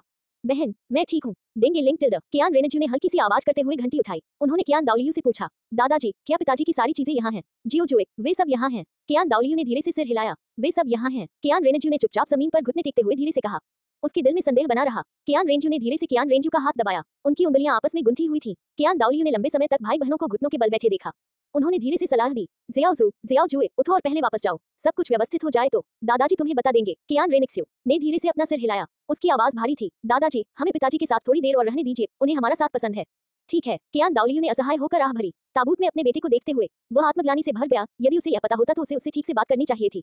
धीरे धीरे बड़े हॉल में कोई आवाज नहीं थी। लंबे समय के बाद कियान रेनेक्स्यू और कियान रेनेज्यू ने आखिरकार एक दूसरे का समर्थन किया और उपासना हॉल से बाहर चले गए। वे दोनों बहुत अधिक थके हुए लग रहे थे। कियान रेनेज्यू ने आसमान में तपते सूरज की ओर देखा, फिर अपने बगल में खड़े कियान रेनेज्यू को देखने के लिए मुड़ा। उसने धीरे से कहा, बहन, क्या तुम मेरे साथ पहाड़ से नीचे आओगी? प्लीज, मुझे कुछ चाहिए। कियान रेनेज्यू ने धीरे से कियान रेनेज्यू को गले लगाया, थोड़ा सिर हिलाया और आज्ञाकारी रूप से सहमति व्यक्त की। मम्मी, दीदी आपके साथ जाएंगी। बहुत देर तक घुटने टेककर भाई बहन कुछ अस्थिरता से पहाड़ से नीचे की ओर लड़खड़ाते हुए चल रहे थे। बड़े भाई जियाओ और अन्य लोग पहाड़ से नीचे चले गए हैं। उपासना हॉल में जियोंगशी डोलू ने कियान दाओलियू को रिपोर्ट किया। जाओ, अलविदा कहो। कियान दाओलियू की आवाज भारी हो गई थी। वह फिलहाल बीबी डोन को माफ नहीं कर सकता था। बीबी डोन के आंगन में कियान दाओलियू के जाने के बाद बीबी डोन जल्दी से उठ खड़ी हुई। उसने अपने आप को सावधानीपूर्वक साफ किया। वह खुद को रसोई में दफनाकर पेस्ट्री बनाने लगी, जो कि कियान रेनेक्स्यू और अन्य लोगों को आमतौर पर पसंद थी। उसने ये काम बहुत सावधानी से किया। खाना खत्म करने के बाद उसने उन्हें बड़े करीने से व्यवस्थित किया। उसके चेहरे पर एक दुख भरी मुस्कान थी। वह मंडप के नीचे चुपचाप बैठी प्रतीक्षा कर रही थी। धीरे धीरे समय बीतता गया। बाहर सूरज चमक रहा था, लेकिन बीबी डोन को ऐसा महसूस हुआ जैसे वह बर्फ के तहखाने में गिर गई हो। उसके हाथ और पैर बर्फ की तरह ठंडे हो गए थे। उसकी अश्रु नलिकाओं से अविराम आंसू बह रहे थे। एक चलती हुई लाश की तरह वह पहाड़ से नीचे उतरने वाले एकमात्र रास्ते की ओर लड़खड़ाती हुई चली गई। वह छाया में खड़ी थी, दूर पहाड़ी की ओर निश्चल भाव से देखती रही, मानो वह समय भूल गई हो। जब तक उसे दो परिचित आकृतियां दिखाई नहीं दी। उनके थके हुए चेहरे देखकर बीबी डोन कांप उठी, लगभग आगे की ओर भागी, लेकिन उसने पूरी ताकत से खुद को दबा लिया। वह धीरे से सिसकी। उन्हें अपने बारे में पता चलने से डर लगता है। वह चुपके से उनके पीछे चली गई। लड़खड़ाते और अस्थिर भाई बहनों के कारण हर कदम पर उसका दिल दुखता था। उसके कदम खामोश थे। वह सुप्रीम पोप पैलेस तक गई, वह स्थान जहां उसने व्यक्तिगत रूप से कियान जुंजी की हत्या की थी। बीबी डोन तुरंत रुक गई। उसका चेहरा पीला पड़ गया। गुप्त कक्ष में कियान रेनेक्स्यू खून से सने ठंडे बिस्तर के पास खड़ी थी। उसका दिल दुख रहा था और उसकी आंखें एकाग्र नहीं थी। कियान रेनेज्यू ने सूजी हुई आंखों से पूरे गुप्त कक्ष की सावधानीपूर्वक जांच की। आत्मा को मोह लेने वाला मोती कहाँ था? कियान जुंजी ने वर्चुअल स्टील कैंडी बीन का उपयोग क्यों नहीं किया? गुप्त कक्ष का द्वार जिससे प्रकाश प्रवेश करता था, अचानक एक लंबी छाया जमीन पर पड़ी। सभी को सुखद जीवन की शुभकामनाएं। 74/904 8.2%। 74/904 8.2%। Contents about this book. पहचान हमारे बारे में हमसे संपर्क करें। बदलाव कार्य सीएकू की नीति गोपनीयता नीति उपयोग की शर्तें करें। कॉपीराइट सर्वाधिकार कॉपीराइट 2022 WTR योजक चिन्ह lab.com में 1.10.875 अध्याय 75 पहले की तरह तुमने अपनी मां का इंतजार किया। AI मॉडल जेमिनी -2.5 योजक चिन्ह FLASH अध्याय 75 ठीक पहले की तरह जब तुम मां का इंतजार करते थे। बाहर से प्रकाश काली छाया को फैलाकर उसे जमीन पर डाल दिया। कियान रेनेक्स्यू ने मुड़कर ऊपर देखा तो उसने बीबी डोन की कुछ कमजोर आकृति देखी। दरवाजे के पास खड़ा है। वह अपने बचपन जैसी ही लग रही थी। उसके बाल बिखरे हुए थे, आंखें सूजी हुई थी और उसकी निगाहों में घबराहट थी। वे बैंगनी आंखें घूमती हुई धुंध से भरी हुई और फटी हुई प्रतीत हो रही थी। कियान रेनेक्स्यू पर छा गई और कियान रेनेज्यू पर गिरा, जो जमीन पर झुका हुआ था। जिया सोए जुए। बीबी डोन की कर्कश आवाज गुप्त कक्ष में गूंज रही थी। उसके कदम लड़खड़ा रहे थे जब वह करीब आने की कोशिश कर रही थी, लेकिन बिस्तर पर लगे खून के धब्बे उसे उसकी याद दिला रहे थे कि वह अयोग्य थी। कियान रेनेज्यू जो अभी भी आत्मा को पकड़ने वाले मोती की तलाश में जमीन पर था। बीबी डोन की आवाज सुनी, ऊपर देखा और अपना सिर घुमाया। उसके होंठ हिले, उसकी आंखों की रोशनी तुरंत मंद हो गई। वह अपना सिर नीचे झुकाए रहा, अपनी अंतर्दृष्टि नेत्र को सक्रिय करता रहा तथा ध्यानपूर्वक जमीन की जांच करता रहा। जू। बीबी डोन बुदबुदाए। उसके कदम अचानक रुक गए। उसका चेहरा राखसा हो गया। उसकी आंखें घबरा गईं, उसका दिल घबरा गया। उसका नाजुक शरीर थोड़ा कांप उठा। कभी नहीं, कियान रेनेज्यू ने पहले कभी उसकी इस तरह उपेक्षा नहीं की थी। क्या वह जानता था? बीबी डोन की सांसें अचानक तेज हो गईं और उसके चेहरे पर आंसू बहने लगे। कियान रेनेक्स्यू ने चुपचाप ये दृश्य देखा, अपने लाल होठों को काटते हुए। उसे अतीत की याद आती थी, लेकिन एक कांटा हमेशा उसके मन में रहता था। वह चलकर जाना चाहती थी। जमीन पर पड़ा खून उसके पैरों पर चिपक गया था। गुप्त कक्ष अत्यंत शांत था, केवल बीबी डोन की धीमी सिसकियां सुनाई दे रही थी। और कियान रेनेज्यू की जमीन पर लड़खड़ाने की आवाजें। यह पाया अंततः कियान रेनेज्यू की आंसू भरी आंखें झपक गईं। वह धीमी आवाज में बुदबुदाया। वह जल्दी से कोने में गया और पारदर्शी लोंगन के आकार का मोती उठा लिया। उसने उसे अपने हाथ में लिया और ध्यानपूर्वक उसकी जांच की। शुद्ध दो शरित पारदर्शी मोती के अंदर हल्की सुनहरी किरणें प्रतीत हो रही थी। कियान रेनेज्यू उत्साह से जल्दी से खड़ा हो गया। धमाका, वह लड़खड़ा गया, उसके पैर लड़खड़ा गए और वह गलती से फिर से जमीन पर गिर पड़ा। जियो, बीबी डोन की आवाज आंसू भरी थी, सिसकियों से घुटी हुई थी। कियान रेनेज्यू ने तुरंत चिल्लाते हुए कहा और कियान रेनेज्यू को उठाने के लिए तेजी से आगे बढ़ी। जियो, क्या तुम ठीक हो? बहन, मैं ठीक हूँ। कियान रेनेज्यू ने अपना सिर हिलाया, खड़ा हुआ और बीबी डोन की ओर देखा, जिसकी आंखें आंसुओं से भरी थी। वह उसके आते कदमों को गौर से देखता रहा, फिर वह खून से सने बिस्तर की ओर चला गया। वह कुछ बातों की पुष्टि करना चाहता था। जो कियान रेनेज्यू को ठीक से पता नहीं था कि कियान रेनेज्यू क्या करने जा रहा था। वह चुपचाप उसके साथ चली गई। कियान रेनेज्यू बिस्तर के पास खड़ा था, पत्थर के बिस्तर के चारों ओर घूम रहा था और उसका निरीक्षण कर रहा था। हालांकि बीबी डोन की आंखों में अपराधबोध झलक रहा था। उसके पैर कांपने लगे और वह लगभग भाग गई, घटनास्थल पर बिखरे हुए कुछ हद तक गंदे खून की धब्बों को देखते हुए। कियान रेनेज्यू अभी भी समझ नहीं सका। ये स्पष्ट रूप से कोई घातक प्रहार नहीं था, तो फिर कियान जुंजी ने अपनी जान बचाने के लिए कैंडी क्यों नहीं खाई? क्या कियान जुंजी को उनके साथ रहना सबसे अधिक पसंद नहीं था? उसे क्यों मरना पड़ा? जियो, तुम क्या कर रहे हो? कियान रेनेज्यू ने आश्चर्य से भरे चेहरे से देखा कि कियान रेनेज्यू ठंडे बिस्तर पर लेटा हुआ था। उद्धरण चिन्ह, उद्धरण चिन्ह। कियान रेनेज्यू ने कुछ नहीं कहा। वह चुपचाप उस स्थान पर लेट गया जहां कियान जुंजी आखिरी बार लेटी थी। उसकी तर्जनी और अंगूठे ने आत्मा को मोह लेने वाला मोती पकड़ रखा था और उसकी आंखों के कोनों से आंसू बह रहे थे। यदि कोई आत्मा बची भी रही तो क्या होगा? कियान जुंजी हमेशा के लिए अंधेरे में डूबी हुई वहीं पड़ी रह सकती थी। जो आदत उसने बहुत समय पहले बना ली थी उसे तोड़ना पड़ा। बीबी डोन दरवाजे के पास खड़ी थी। ऐसा दृश्य देखकर उसका हृदय अत्यधिक दुखी हो गया। उसके दिल में अफसोस की एक झलक उभरी, लेकिन वह जल्दी ही शांत हो गई और गायब हो गई। जियो, चलो चलें। कियान रेनेज्यू को भी बुरा लगा। उसने धीरे से कियान रेनेज्यू के आंसू पोंछे। उसका गीला चेहरा पकड़कर उसने उसे जाने के लिए राजी किया। उसकी आंसुओं से भरी आंखें उसके हाथ में रखे उस मनमोहक मोती को देख रही थी जो फूल की तरह खिल रहा था। कियान रेनेज्यू के आंसू अचानक रुक गए। वह जल्दी से उठ बैठा। कियान रेनेज्यू का कोमल हाथ पकड़ लिया। उसकी आवाज भारी हो गई। बहन, चलो। उद्धरण चिन्ह, उद्धरण चिन्ह। कियान रेनेज्यू एक पल के लिए स्तब्ध रह गई, फिर उसने अपने आंसू पोंछे और भारी स्वर में सिर हिलाया। ठीक है। दोनों हाथ में हाथ डाले दरवाजे की ओर चल पड़े। कियान रेनेज्यू ने अपना सिर नीचे किया और पहले बीबी डोन के पास से गुजरने ही वाला था कि तभी एक सिसकती हुई आवाज उसके कानों में पड़ी। जो बीबी डोन ने जल्दी से कियान रेनेज्यू को पकड़ लिया, जो उसके पास से फिसलने वाला था।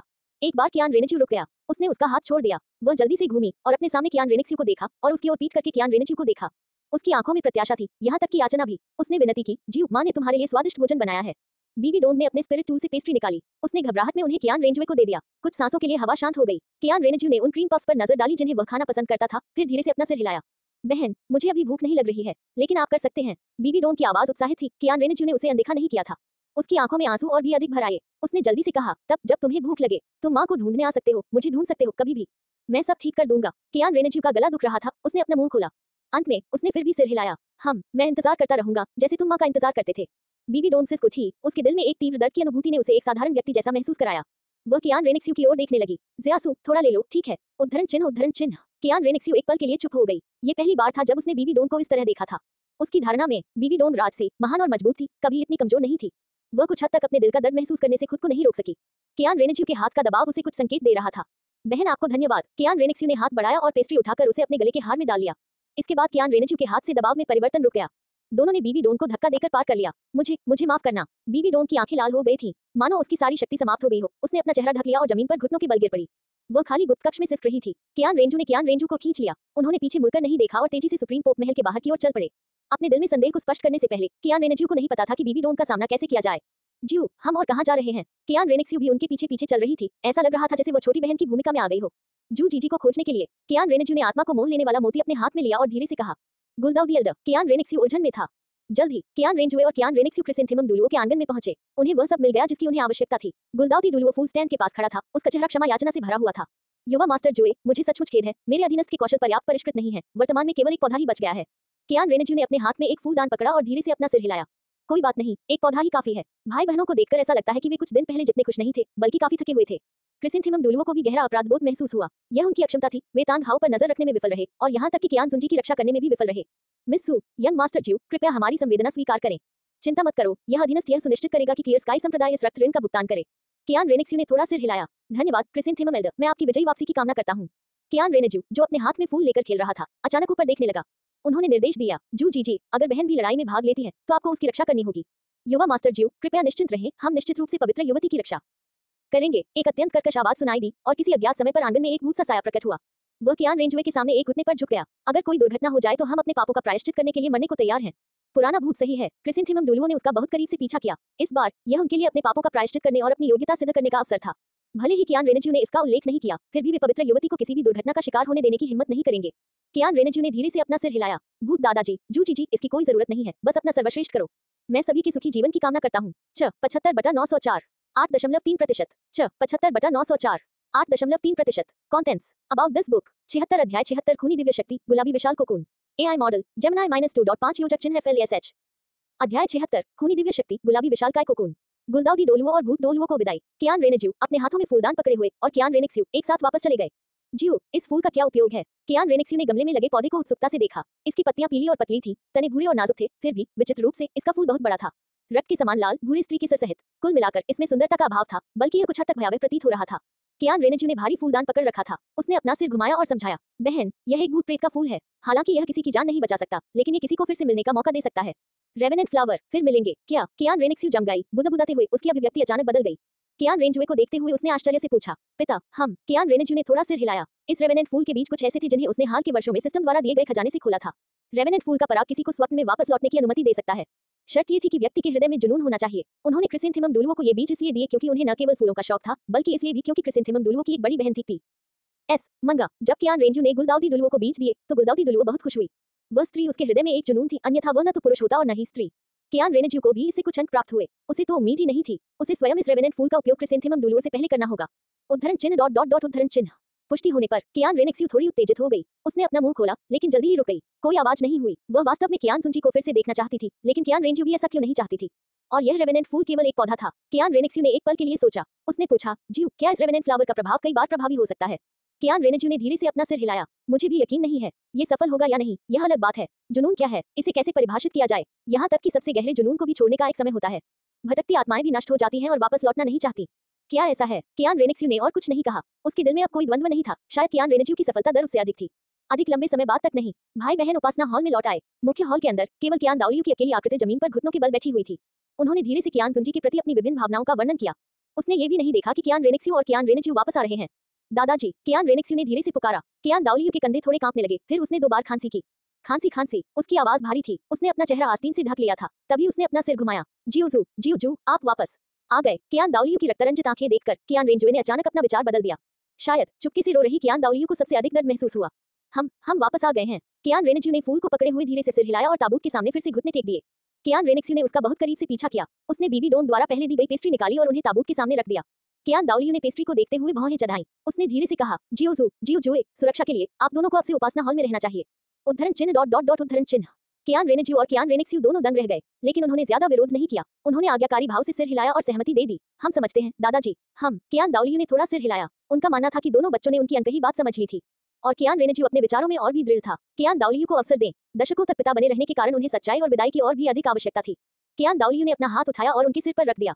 उसने धीरे से कहा, ठीक है, ज्यादा उदास मत हो। मैंने दोपहर का खाना तैयार कर लिया है। वापस जाओ और आराम करो। दादाजी के बारे में क्या? कियान रेनेज्यू ने ऊपर देखा और पूछा। दादाजी को लंबी यात्रा पर जाना है। कियान दाओलियू की कर्कश आवाज में ठंडक का एहसास था। उन्होंने निर्देश दिया, अगले कुछ दिनों तक तुम्हें गोल्डन क्रोकोडाइल दादाजी की बात सुननी होगी। वे सब संभाल लेंगे। कियान रेनेक्स्यू समझ गया। कियान दाओलियू तांगहाओ का शिकार करने जा रहा था। उसने सिर हिलाया और कहा, समझ गया दादाजी, कृपया सावधान रहें। मैं करूंगा। कियान दाओलियू का चेहरा गंभीर था। वह कोई साधारण अद्वितीय डोलू नहीं था, उसके पास दिव्य शक्ति भी थी। ... 3 दिन बीत गए। स्पिरिट हॉल और क्लियर स्काई संप्रदाय में पहले ही लड़ाई शुरू हो चुकी थी और जल्द ही ये खबर फैल गई कि क्लियर स्काई संप्रदाय के संप्रदाय प्रमुख को क्रोधित होकर मार दिया गया है। जैसे ही युद्ध शुरू हुआ, दोनों पक्षों के बीच असमानता नंगी आंखों से दिखाई देने लगी। क्लियर स्काई संप्रदाय और उससे संबद्ध कुलों तेजी से पीछे हटे। बीबी डोन, जिसने कई दिनों से कियान रेनेज्यू का इंतजार किया था, उसका दिल बैठ गया। वह केवल स्वयं को युद्ध के मैदान में झोंक सकती थी। अपने दिल का दर्द बाहर निकालने के लिए वह वध का सहारा लेती है। बिना थके उसने अपने हाथ में दरांती ली और दुश्मनों के शरीर को चीरती रही।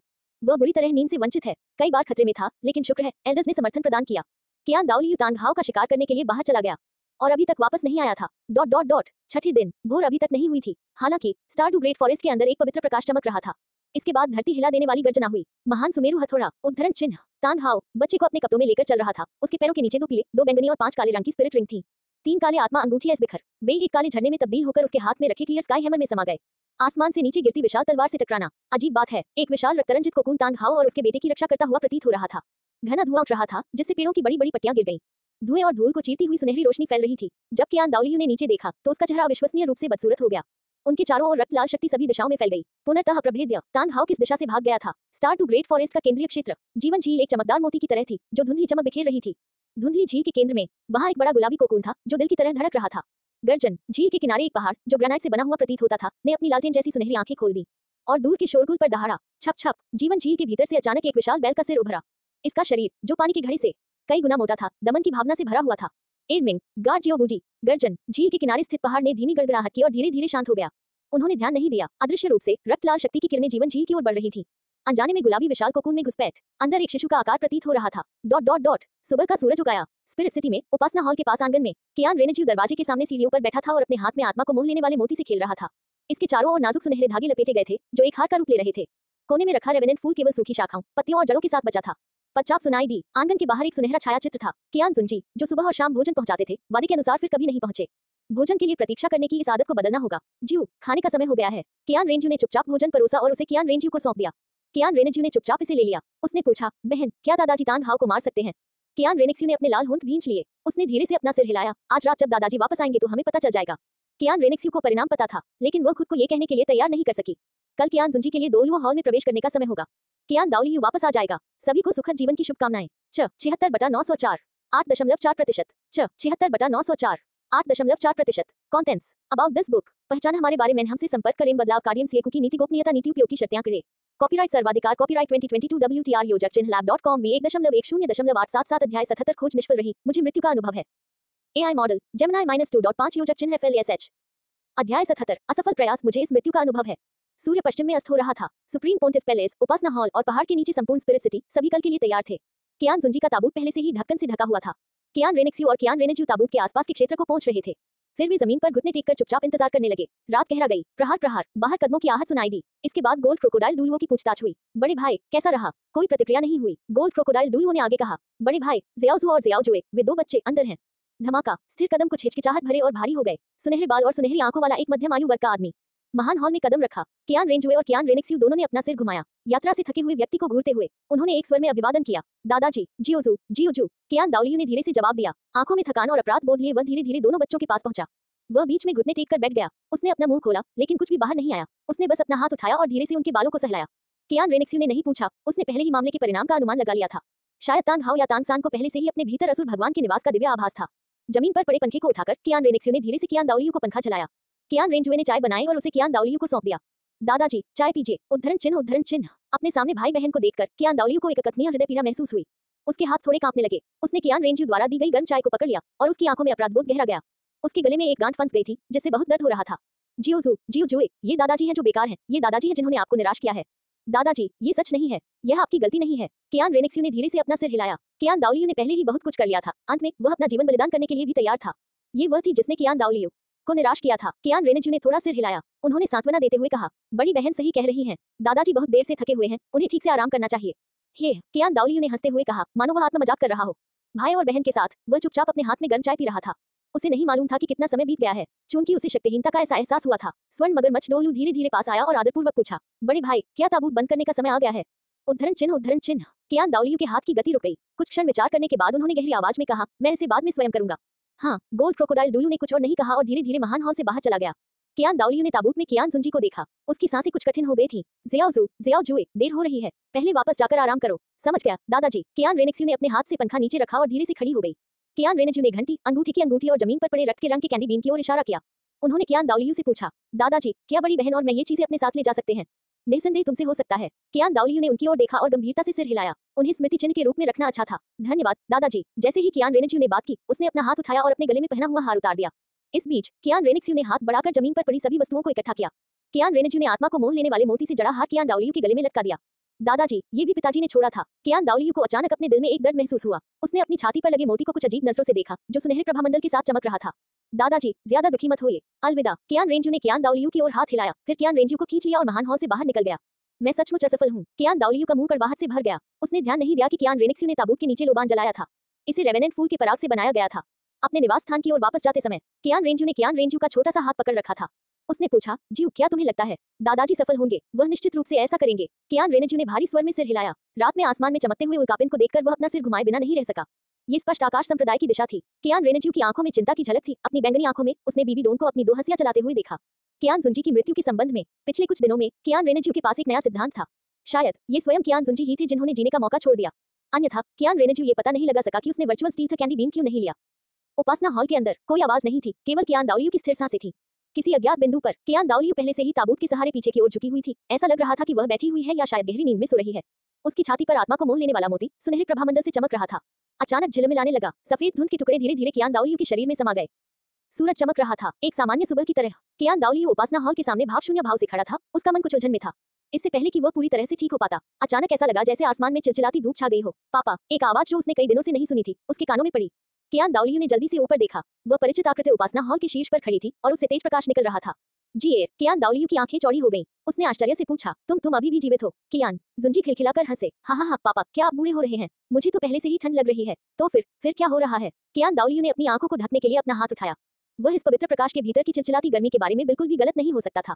कियान जुंजी आराम से ऊपर बैठ गया। उसकी आंखों में विजय का भाव था, लेकिन उसका इरादा सच बताने का नहीं था, बल्कि उसने चिढ़ाते हुए कहा, बेशक ऐसा इसलिए है क्योंकि मुझे तुम्हारी याद आती है। अरे बदमाश, तू क्या बकवास कर रहा है? कियान दाओलियो का चेहरा काला पड़ गया। यह विचार कि यह एक भ्रम हो सकता है पूरी तरह से गायब हो गया।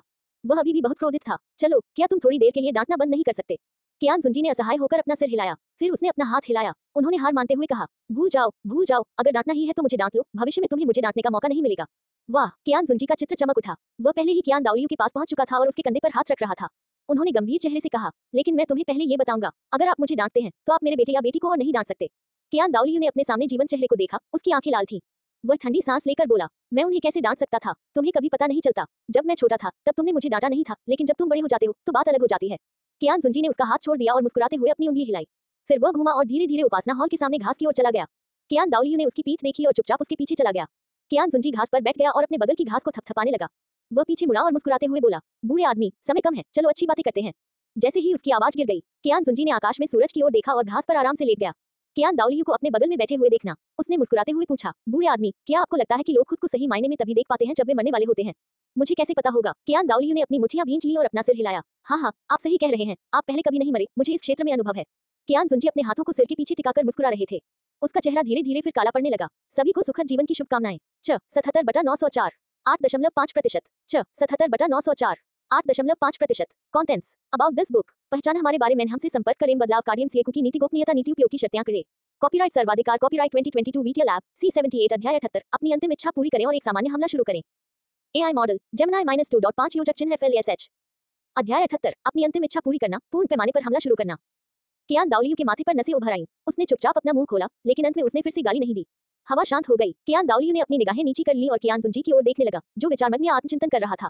उसने भौहें चढ़ाकर कहा, बोलो, तुमने क्या साफ देखा? कियान जुंजी ने कड़वे भाव से कियान दाओलियो को देखा और धीरे से कहा, बच्चे का दोष उसके पिता पर है। तुमने क्या कहा? कियान दाओलियो की अभिव्यक्ति कुछ अजीब हो गई। मत करो, बूढ़े आदमी, ऐसा मत करो। मैं तुम पर उंगली उठाने की कोशिश नहीं कर रहा था। कियान जुंजी ने जल्दी से अपना हाथ हिलाकर समझाया। कियान दाओलियो की सांसें कुछ हद तक रुक गईं और वह खुद पर शक करने से खुद को नहीं रोक सका। उसने अपना सिर घुमाकर पहाड़ की ओर देखा। उसने गहरी आवाज में कहा, तो बताओ, इसका क्या मतलब है?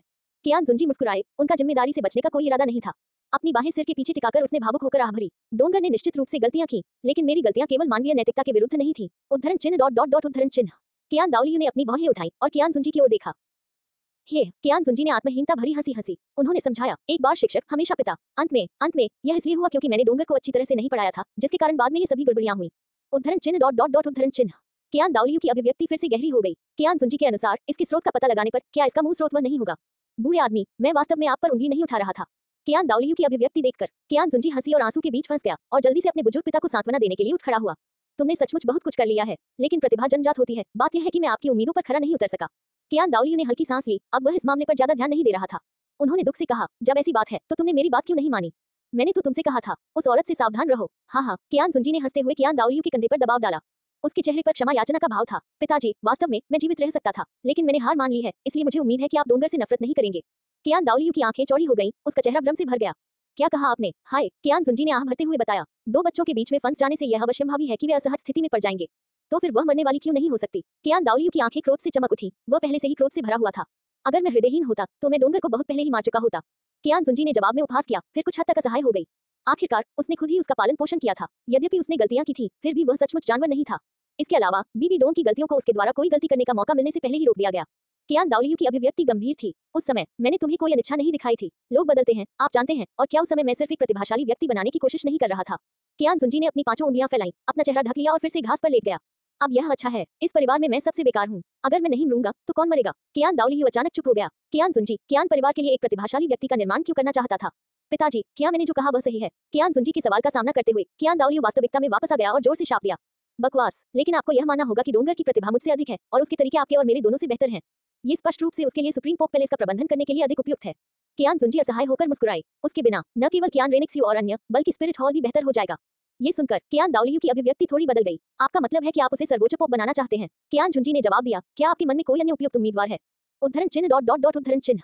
कियान दाओलियू ने अपना मुंह खोला, अवाक। मौन में कियान जुंजी का शरीर धीरे धीरे अलौकिक होने लगा। आसपास की इमारतें ढहने लगी। समय पूर्ण हुआ। कियान जुंजी शांति से बैठ गया। कियान दाओलियू को देखकर, जिसकी आंखें आंसुओं से भरी थी, उसकी अपनी आंखें भी लाल थीं।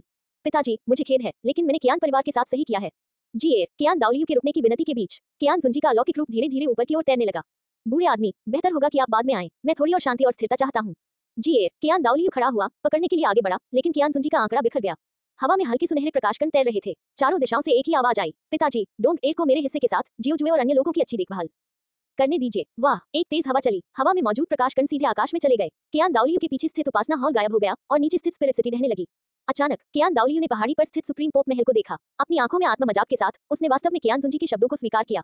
हाँ, जी आप सही थे। पहाड़ी की ढलान पर दशकों पुराना सुप्रीम पोंटिफ पैलेस स्थित था। महल चौक के सामने कियान दाओलियू एक लंबी तलवार पकड़े हुए सुनहरे बालों वाले युवक से पूछ रहा था, जी क्या तुम्हें अभी भी याद है कि तुम खेती क्यों करते हो? आपके बच्चे को याद है? युवक मुस्कुराया और सिर हिलाया। अपने हाथ में लंबी तलवार लहराते हुए उसने आत्मविश्वास से प्रतिज्ञा की। पिता ने कहा कि जी स्वर्गदूतों की महिमा को बहाल करने के लिए साधना करता है। हाँ, कियान दाओलियू की हंसी पहाड़ की चोटी से आती आत्महीनता भरी हंसी के साथ ओवलैप हो गया। पूरा स्थान पहले ही शून्य में बदल चुका था। केवल 2 धुंधले आंसू बचे थे। पता चला है, उन्होंने शुरू से ही कियान जुंजी के लिए आपदा के बीज बोए। Dot dot dot dot dot dot. उपासना हॉल के अंदर कियान दाओलियू को धीरे धीरे होश आया। परिचित परिवेश को देखते हुए और अपने चेहरे पर नमी महसूस करते हुए कियान दाओलियू जल्दी से खड़ा हो गया। उसने ताबूत के अंदर देखा, जिसका ढक्कन आधा ही बंद था। तभी वह वास्तविकता में लौटा। कियान जुंजी को देखते हुए उसकी आंखें अपराधबोध और आत्मग्लानि से भरी थी। एक लंबी चुप्पी के बाद, जी निश्चिंत रहो, पिताजी तुम्हारी अंतिम इच्छा पूरी करेंगे। कियान दाओलियू की आवाज कर्कश और दृढ़ थी। ये कहते हुए अब वह हिचकिचाया नहीं। वह नीचे झुका, ताबूत का ढक्कन पूरी तरह से बंद कर दिया और अपने नंगे हाथों से उसमें स्टील की कीलें ठोक दी। ताबूत सील कर दिया गया था। वह एक हाथ से ताबूत उठाकर बाहर जाने वाला था, लेकिन ताबूत के नीचे हल्की राख ने कियान दाओलियू को रुकने पर मजबूर कर दिया। उसने थोड़ा सा भौहें सिकुड़ी, अपना हाथ उठाया और अपनी छाती पर आत्मा को मोह लेने वाले मोती को चुटकी से दबाया। एक क्षण विचार करने के बाद वह समझ गया कि अभी क्या हुआ था। लगता है मेरे दादाजी बहुत अयोग्य थे। कियान दाओलियू ने आत्महीनता भरी मुस्कान दी। ताबूत को उठाकर वह पहाड़ी पर स्थित सुप्रीम पोप महल की ओर चला। ताबूत रखते समय उन्होंने सुप्रीम पोप पैलेस से अग्रिम पंक्ति तक आदेश भी भेजे। कल क्लियर स्काई संप्रदाय के खिलाफ पूर्ण पैमाने पर हमला शुरू किया जाएगा। इस तमाशे का भी अंत होने का समय आ गया था। Dot dot dot dot dot dot. अगले दिन कियान जुंजी के ताबूत को कार्डिनल्स द्वारा स्पिरिट सिटी के चक्कर लगाते हुए ले जाया गया। संपूर्ण स्पिरिट सिटी गंभीर एवं शोकाकुल थी। सर्वोच्च पोप महाद्वीप के अधिकांश आध्यात्मिक गुरुओं के विश्वास के रूप में ऐसे दिन स्पिरिट सिटी के बाहर भी कई लोग स्वतः ही शोक मनाने के लिए आ गए। ऊपरी 3 संप्रदाय, निचले 4 संप्रदाय और 2 महान साम्राज्य, ये विशालकाय। सभी को व्यक्तिगत रूप से समारोह देखने के लिए आना पड़ा। लेकिन अब वह समय आ गया था जब स्पिरिट हॉल और क्लियर स्काई संप्रदाय के बीच युद्ध चल रहा था। इस विशेष अवधि के दौरान अधिकांश प्रमुख बलों ने इसमें भाग लेने के लिए केवल कुछ ही प्रतिनिधि भेजे। मैं आप सभी के सुखद जीवन की कामना करता हूँ। 78/904 8.6%। 78/904 8.6%। Contents about this book. पहचान हमारे बारे में हमसे संपर्क करें। बदलाव कार्य की नीति गोपनीयता नीति उपयोग की शर्तें करें। कॉपीराइट सर्वाधिकार कॉपीराइट 2022 WTR योजक चिन्ह lab.com v 1.10.879 अध्याय 79 पर्वत और संप्रदाय को बंद करना एक शांतिपूर्ण आत्मा गुरु दुनिया। AI मॉडल जेमिनी -2.5 योजक चिन्ह FLSH। अध्याय 79 संप्रदाय को सील करना शांत आत्मा मास्टर की दुनिया। डुलुओ हॉल स्पिरिट हॉल के भीतर सर्वोच्च अस्तित्व। ये कियान जुंजी का अंतिम विश्राम स्थल था और सभी टाइटल डुलुओ के लिए कब्र स्थल भी था। ये वास्तव में डुलुओ हॉल के कारण ही था कि स्पिरिट सिटी को इसकी स्थापना के बाद अधिकांश स्पिरिट मास्टर्स द्वारा स्पिरिट मास्टर की पवित्र भूमि के रूप में मान्यता दी गई थी। यहाँ तक कि सर्वोच्च पोप को भी अपनी मृत्यु से पहले प्रवेश का अधिकार नहीं था। और अब इस पवित्र आस्था से भरे डोलू हॉल के सामने कार्डिनल आगे बढ़ने के योग्य नहीं थे। कई बुजुर्ग ताबूत को उठाकर ले जा रहे थे और धीरे धीरे लंबे समय से बंद हॉल के दरवाजों को खोल रहे थे। उनकी आकृतियां धीरे धीरे अंदर गायब हो रही थी। कियान रेनेज्यू दरवाजे के बाहर खड़ा था। वह केवल ऊंचे पवित्र स्तंभों को ही देख पा रहा था। इस समय कियान जुंजी का अंतिम संस्कार बहुत जीवंत नहीं था। उनके शिष्य बीबी डोंग ने सम्मान मिलने के बावजूद वापस लौटने में कोई हिचकिचाहट नहीं दिखाई। कियान रेनेक्सियो और उसके भाई की पहचान स्पिरिट हॉल में गुप्त रही, जिससे उन्हें भीड़ में छिपना पड़ा। केवल कियान दाओलियू एक रिश्तेदार के रूप में पूरे रास्ते कियान जुंजी के साथ था। इसी समय स्पिरिट हॉल ने क्लियर स्काई संप्रदाय पर अपना अंतिम हमला शुरू किया। शक्तिशाली क्लियर स्काई संप्रदाय ने इस दिन अपना मुखौटा पूरी तरह से उतार फेंका तथा विश्वासघात और कायरता का पूर्ण प्रदर्शन किया। जब सामान्य स्थिति बिगड़ गई तो बिना किसी पूर्व सूचना के उन्होंने सीधे ही सभी संबद्ध संप्रदायों को त्याग दिया तथा जो लोग अनजान थे उन्हें आगे रहने दिया, जबकि उनके क्लियर स्काई संप्रदाय के अनुयायी पूरी तरह से पीछे हट गए तथा अपने पैतृक भूमि में छिप गए। व्यापक और सख्त रक्षा के लिए इलाके पर भरोसा करते हुए उन्होंने जीवित रहने का मौका पाने के लिए कियान दाओलियू द्वारा अपनी हार के बाद किए गए वादे का भी इस्तेमाल किया। आत्मा हॉल की सेनाएं जो पहले से ही सच्ची आग से लड़ रही थी, सुबह से रात तक 4 एकल गुण महान संप्रदायों का पीछा करती रही। उनका रास्ता खून से सना हुआ था। युद्ध की रिपोर्टें लगातार अग्रिम मोर्चे से स्पिरिट सिटी तक भेजी जाती रही। शाम की हवा वीरान थी और हवा खून की गंध से भरी हुई लग रही थी। दुनिया में युद्ध की चीखें धीरे धीरे शांत हो गईं। कियान दाओलियू अपने हाथ पीठ के पीछे करके पहाड़ की चोटी पर खड़ा था और नीचे की ओर देख रहा था। उसकी छाती पर आत्मा को मोह लेने वाला मोती लहरा रहा था। उसके सामने कागज के टूटे हुए टुकड़े हवा में लहरा रहे थे। ये अग्रिम मोर्चे से प्राप्त युद्ध रिपोर्टें थीं। कियान रेनेक्सियो और कियान रेंजुए कियान दाओलियू के पीछे थे। पिछली युद्ध रिपोर्टों से उन्हें पहले ही पता चल चुका था कि स्पिरिट हॉल ने बड़ी जीत हासिल की है। क्लियर स्काई संप्रदाय काय बन गया था, पहले से ही कमजोरी और अधीनता दिखा रहा था। एक तरफा रूप से तांगहाओ को संप्रदाय से निष्कासित कर दिया। साथ ही उन्होंने ये समाचार भी जारी किया कि अब से वे अपने संप्रदाय को बंद कर देंगे और सांसारिक मामलों से दूर रहेंगे। उनके अधीनस्थ भी तितर बितर होकर भाग गए। केवल 7 दिनों में क्लियर स्काई संप्रदाय को उसके पुराने घर में वापस धकेल दिया गया तथा उसके सभी पंजे नष्ट हो गए। इस समय स्पिरिट हॉल बल पहाड़ की तलहटी में तैनात थे और क्लियर स्काई संप्रदाय को पूरी तरह से नष्ट करने के अंतिम आदेश की प्रतीक्षा कर रहे थे। कियान दाओलियू लाभ और हानि पर विचार कर रहा था। अंततः ये सांप्रदायिक विनाशकारी युद्ध कियान जुंजी की मृत्यु से शुरू हुआ। कियान दाओलियू हत्यारे को अच्छी तरह से जानता था। तांग हाओ अधिक से अधिक एक अनजाने सहयोगी था, लेकिन उसके पास तांग हाओ पर दोष मढ़ने के अलावा कोई विकल्प नहीं था। जैसे जैसे चीजें विकसित हुई, क्लियर स्काई संप्रदाय को पहले ही भारी नुकसान उठाना पड़ा, यहाँ तक कि उसे वापस उसकी मूल स्थिति में धकेल दिया गया। कियान दाओलियू को अभी भी चिंता थी तानचेन का गायब होना और तांग हाओ और उसके बेटे का पीछा करते समय उसे महसूस हुई दिव्य शक्ति। शाम की हवा घूम रही थी और उछल रही थी। किंग युआन डुलुओ, जो उसके पीछे लंबे समय से इंतजार कर रहा था, आगे बढ़ा। बड़े भाई, हमें छठे भाई और अन्य लोगों को क्या जवाब देना चाहिए? कुछ क्षण विचार करने के बाद कियान दाओलियू ने धीरे से आह भरी, क्योंकि उसने निर्णय ले लिया था। उन्होंने उत्तर दिया, छठे भाई और 7वें भाई को वापस आने दो, मामला यही समाप्त होता है। क्यों दादाजी? ये सुनकर किंग युआन डोलुओ के जवाब देने से पहले कियान रेनेज्यू ने अचानक आगे बढ़कर कियान दाओलियू का हाथ पकड़ लिया और उसे उत्सुकता से हिलाया। दादाजी, यह मौका क्यों छोड़ते हो? क्लियर स्काई संप्रदाय देर सवेर दुश्मन बन ही जाएगा। ये हर किसी के खून से कमाया गया अवसर है। इस समय क्लियर स्काई संप्रदाय के भीतर भूमि पर सबसे मजबूत तानचेन मौजूद नहीं था। महान सुमेरु हथौड़ा को विरासत में पाने वाले केवल 2 लोग, तांग हाओ और उसका बेटा, या तो क्रोधित होकर मर गए थे या उन्हें पहले ही क्लियर स्काई संप्रदाय से निष्कासित कर दिया गया था। संप्रदाय के भीतर शीर्षकधारी दोलुओं की संख्या भी 10 साल से अधिक समय बाद 8 शीर्षकधारी दोलुओं की प्रतिष्ठा से बहुत दूर थी। निस्संदेह ये क्लियर स्काई संप्रदाय के लिए सबसे कमजोर अवधि थी। ये सबसे अच्छा अवसर था। किंग युआन डुलुओ ने आश्चर्य से कियान रेंजुए को देखा। हालांकि वह भी रुकना नहीं चाहता था, वह कियान परिवार के प्रति पूरी तरह से वफादार था। वर्तमान में वह केवल कियान दाओलियू के आदेशों का पालन करेगा। इस निर्णय में ऐसे विचार शामिल रहे होंगे जिनके बारे में वह अनभिज्ञ थे। उद्धरण चिन्ह उद्धरण चिन्ह। कियान दाओलियू दंग रह गया, फिर उसने धीरे से अपना हाथ कियान रेंजुए के सिर पर रख दिया। उन्होंने गंभीरता से कहा, जियो जुए, क्लियर स्काई संप्रदाय इतना सरल नहीं है, इतना आसान नहीं है। कियान रेंजू ने कियान दाओलियू की आंखों में गंभीरता को देखते हुए धीरे से कहा। अंततः उसे वह बात समझ में आ गई जिसे उसने पहले अनदेखा कर दिया था। तांग हाओ का असामान्य रूप से असामान्य प्रदर्शन। जियो, दादाजी सही कह रहे हैं। कियान रेंजू ने आगे बढ़कर धीरे से कियान रेंजू का हाथ पकड़ लिया। कियान दाओलियू की तुलना में वह निस्संदेह उस दिव्य शक्ति के खतरे और बेशर्मी को बेहतर समझती थी। बहन, कियान रेनेज्यू ने कियान रेनेक्स्यू की ओर देखा। जियो, मैं तुमसे वादा करता हूँ, भविष्य में मैं उन सभी को दफना दूंगा। कियान रेनेक्स्यू की आवाज दृढ़ थी। उसने अपनी बाहें खोली और धीरे से कियान रेंजू को गले लगा लिया। उनकी ऊंचाई लगभग समान थी, इसलिए कियान रेंजू का चेहरा उसके ठीक सामने था। उसने अपना माथा कियान रेनेज्यू की कनपटी पर टिका दिया और उसकी परिचित खुशबू उसकी हर सांस में भर गई। जियो, मैं तुम्हारी रक्षा करूंगा। कियान रेनेक्स्यू की आवाज पानी की तरह कोमल थी। उसके सिंदूरी होंठ खुल गए और बंद हो गए। धीरे से कियान रेनेज्यू के चेहरे को खरोंच दिया। मुझे तुम पर विश्वास है, बहन। कियान रेनेज्यू ने अपनी बाईं आंख को थोड़ा सा बंद कर लिया और धीरे से जवाब दिया। हल्के से खुजलाने से कियान रेनेज्यू के बाएं गाल पर हल्की खुजली होने लगी। मम, अच्छा लड़का टिल्ड। कियान रेनेक्स्यू की आंखें थोड़ी सिकुड़ गईं। वह कियान रेनेज्यू से आत्मीयता से रगड़ खा रही थी, लेकिन उसका दिल हत्या के इरादे से उमड़ रहा था। लगभग समय हो गया था। उन्हें इस विशाल ग्रीनहाउस को भी छोड़ देना चाहिए और कुछ ऐसा करना चाहिए जिससे भविष्य बदल सके। भले ही भविष्य का दुश्मन सिर्फ तानसान नहीं था, कियान रेनेक्स्यू निडर थी। वह मूर्ख, अभिमानी कियान रेनेक्स्यू नहीं थी जो वह कभी थी। अपने भाई के लिए पवित्र सेराफिम भी खून में स्नान कर सकता था। चाहे वह मनुष्य हो या देवता, देवदूत हर उस चीज को जला देगा जिसे जलाया जा सकता है और हर उस चीज का न्याय करेगा जिसका न्याय किया जा सकता है। हे, कियान दाओलियू ने भाई बहनों को एक दूसरे को गले लगाते हुए देखा। उसके चेहरे पर राहत की लहर थी।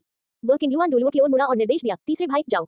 छठे भाई और बाकियों से कहो कि वे पीछे हट जाएं। हाँ, किंग युआन डोलुओ ने सम्मानपूर्वक सहमति व्यक्त की और तुरंत सुप्रीम पोप पैलेस की ओर उड़ चला। जल्द ही कियान दाओलियू का आदेश अग्रिम पंक्ति के शिविर तक पहुंचा दिया गया। पीछे हटने का आदेश प्राप्त होने पर स्पिरिट हॉल की सेनाएं व्यवस्थित ढंग से पीछे हटने लगी तथा स्पिरिट सिटी अपने अपने शाखा हॉलों में वापस लौटने लगी। उनमें से जो स्पिरिट मास्टर गंभीर रूप से घायल थे, उन्हें सामूहिक रूप से स्पिरिट सिटी ले जाया गया, जहां ये रेनिक्सन, जो अभी तक नहीं गए थे, उनके इलाज के लिए जिम्मेदार थे। जो लोग युद्ध में अनाथ हो गए थे, उन्हें स्पिरिट सिटी के अनाथालय में ले जाया गया। इस अवधि के दौरान संघर्ष से प्रभावित नागरिकों को स्पिरिट हॉल द्वारा मुआवजा दिया गया या उनके घरों के पुनर्निर्माण में सहायता प्रदान की गई। केवल 2 दिनों में आत्मा मास्टर की पूरी दुनिया में शांति लौट आई। हालांकि पहले की तुलना में इसमें कुछ जीवंतता की कमी थी। ऐसा केवल क्लियर स्काई संप्रदाय द्वारा अपने दरवाजे सील कर देने के कारण नहीं हुआ। महायुद्ध के बाद किसी ने भी इतना लापरवाह होकर दूसरा संघर्ष शुरू करने का साहस नहीं किया। स्पिरिट सिटी में जब एल्डर्स लगभग पूरी तरह स्वस्थ हो गए, तो कियान दाओलियू ने उन सभी को सुप्रीम पोप के उत्तराधिकार पर चर्चा करने के लिए इकट्ठा किया। मैं सभी के सुखी जीवन की कामना करता हूँ। 79/904 8.7%। 79/904 8.7%। Contents about this book. पहचाना हमारे बारे में हमसे संपर्क करें। बदलाव कार्य सीएकू की नीति गोपनीयता नीति उपयोग की शर्तें करें। कॉपीराइट सर्वाधिकार कॉपीराइट 2022 WTR योजक चिन्ह lab.com वे 1.10.880 अध्याय 80 टोकरी लेकर पानी लाना चाहना कि कियान रेनेज्यू परमेश्वर का पुत्र बन जाए। AI मॉडल जेमिनी -2.5 योजक चिन्ह FLSH अध्याय 80 एक व्यर्थ प्रयास कियान रेनेज्यू का संत पुत्र बनना। स्पिरिट हॉल और क्लियर स्काई संप्रदाय के बीच लड़ाई को 3 दिन बीत चुके थे। हेवन डू साम्राज्य के दक्षिण पश्चिम में फासिनो प्रांत की सीमा पर, जो स्टार लुओ साम्राज्य और स्टार डू महान वन से सटा हुआ है, एक मजबूत लेकिन कमजोर आदमी एक शराबखाने से बाहर निकला। अपने आसपास के लोगों की चर्चाएं सुनकर उसका पीला चेहरा दुख और घृणा से भर गया। उसके चेहरे पर आंसू बहने लगे। उसकी दाढ़ी बिखरी हुई थी, मानो उसने बहुत कष्ट सहे हों। वह सस्ती शराब की एक बोतल लेकर लड़खड़ाते हुए शहर के बाहरी इलाके की ओर चल पड़ा। लापरवाही से गिरी शराब उसकी दाढ़ी से टपककर उसकी गोद में लिपटे हुए शिशु के सिर पर गिर गया। ये बच्चे के नाजुक चेहरे से होते हुए उसकी आंखों के कोनों से होते हुए उसके होठों तक पहुंच गया। बच्चे ने अपनी जलती हुई आंखें झपकाईं तथा कड़वाहट से अपने होंठ भींच लिए। परिपक्व मन के साथ भी वह खुद को रोक नहीं सका और जोर से सिसकने लगा। वाह! बच्चे का रोना सुनकर तांग हाओ और भी अधिक चिड़चिड़ा हो गया और लगातार अपना पीता रहा। बूंदाबांदी से शराब शिशु के सिर पर गिर गई। तांग हाओ ने इसे नजरअंदाज कर दिया। अब से तुम्हें तांगसान कहा जाएगा। पिता और पुत्र, हमारा जीवन भाग्य द्वारा निर्धारित होता है। उसकी कर्कश आवाज हल्की हवा के साथ जंगल में गूंज रही थी। पिता और पुत्र की आकृतियां पवित्र आत्मा लिखी सड़क चिन्ह के पास से गुजरती हैं। वे शहर के बाहर एक छोटे से गांव में विलीन हो गए। तांग हाओ जानता था वह पहले ही सब कुछ खो चुका था। आहिन ने खुद को बलिदान कर दिया था, उसके जैविक पिता का निधन हो गया था, संप्रदाय को नुकसान पहुंचा था और वह गंभीर रूप से घायल हो गया था। वह युवा संप्रदाय गुरु संप्रदाय का अपमान बन गया था। यह एक निरर्थक प्रयास था, यहाँ तक कि टोकरी भी टूट गई। आंसुओं से लथपथ पिता और पुत्र, तांग हाओ पर एक हल्की रोशनी चमकी। वह पूर्व में उगता हुआ सूरज था।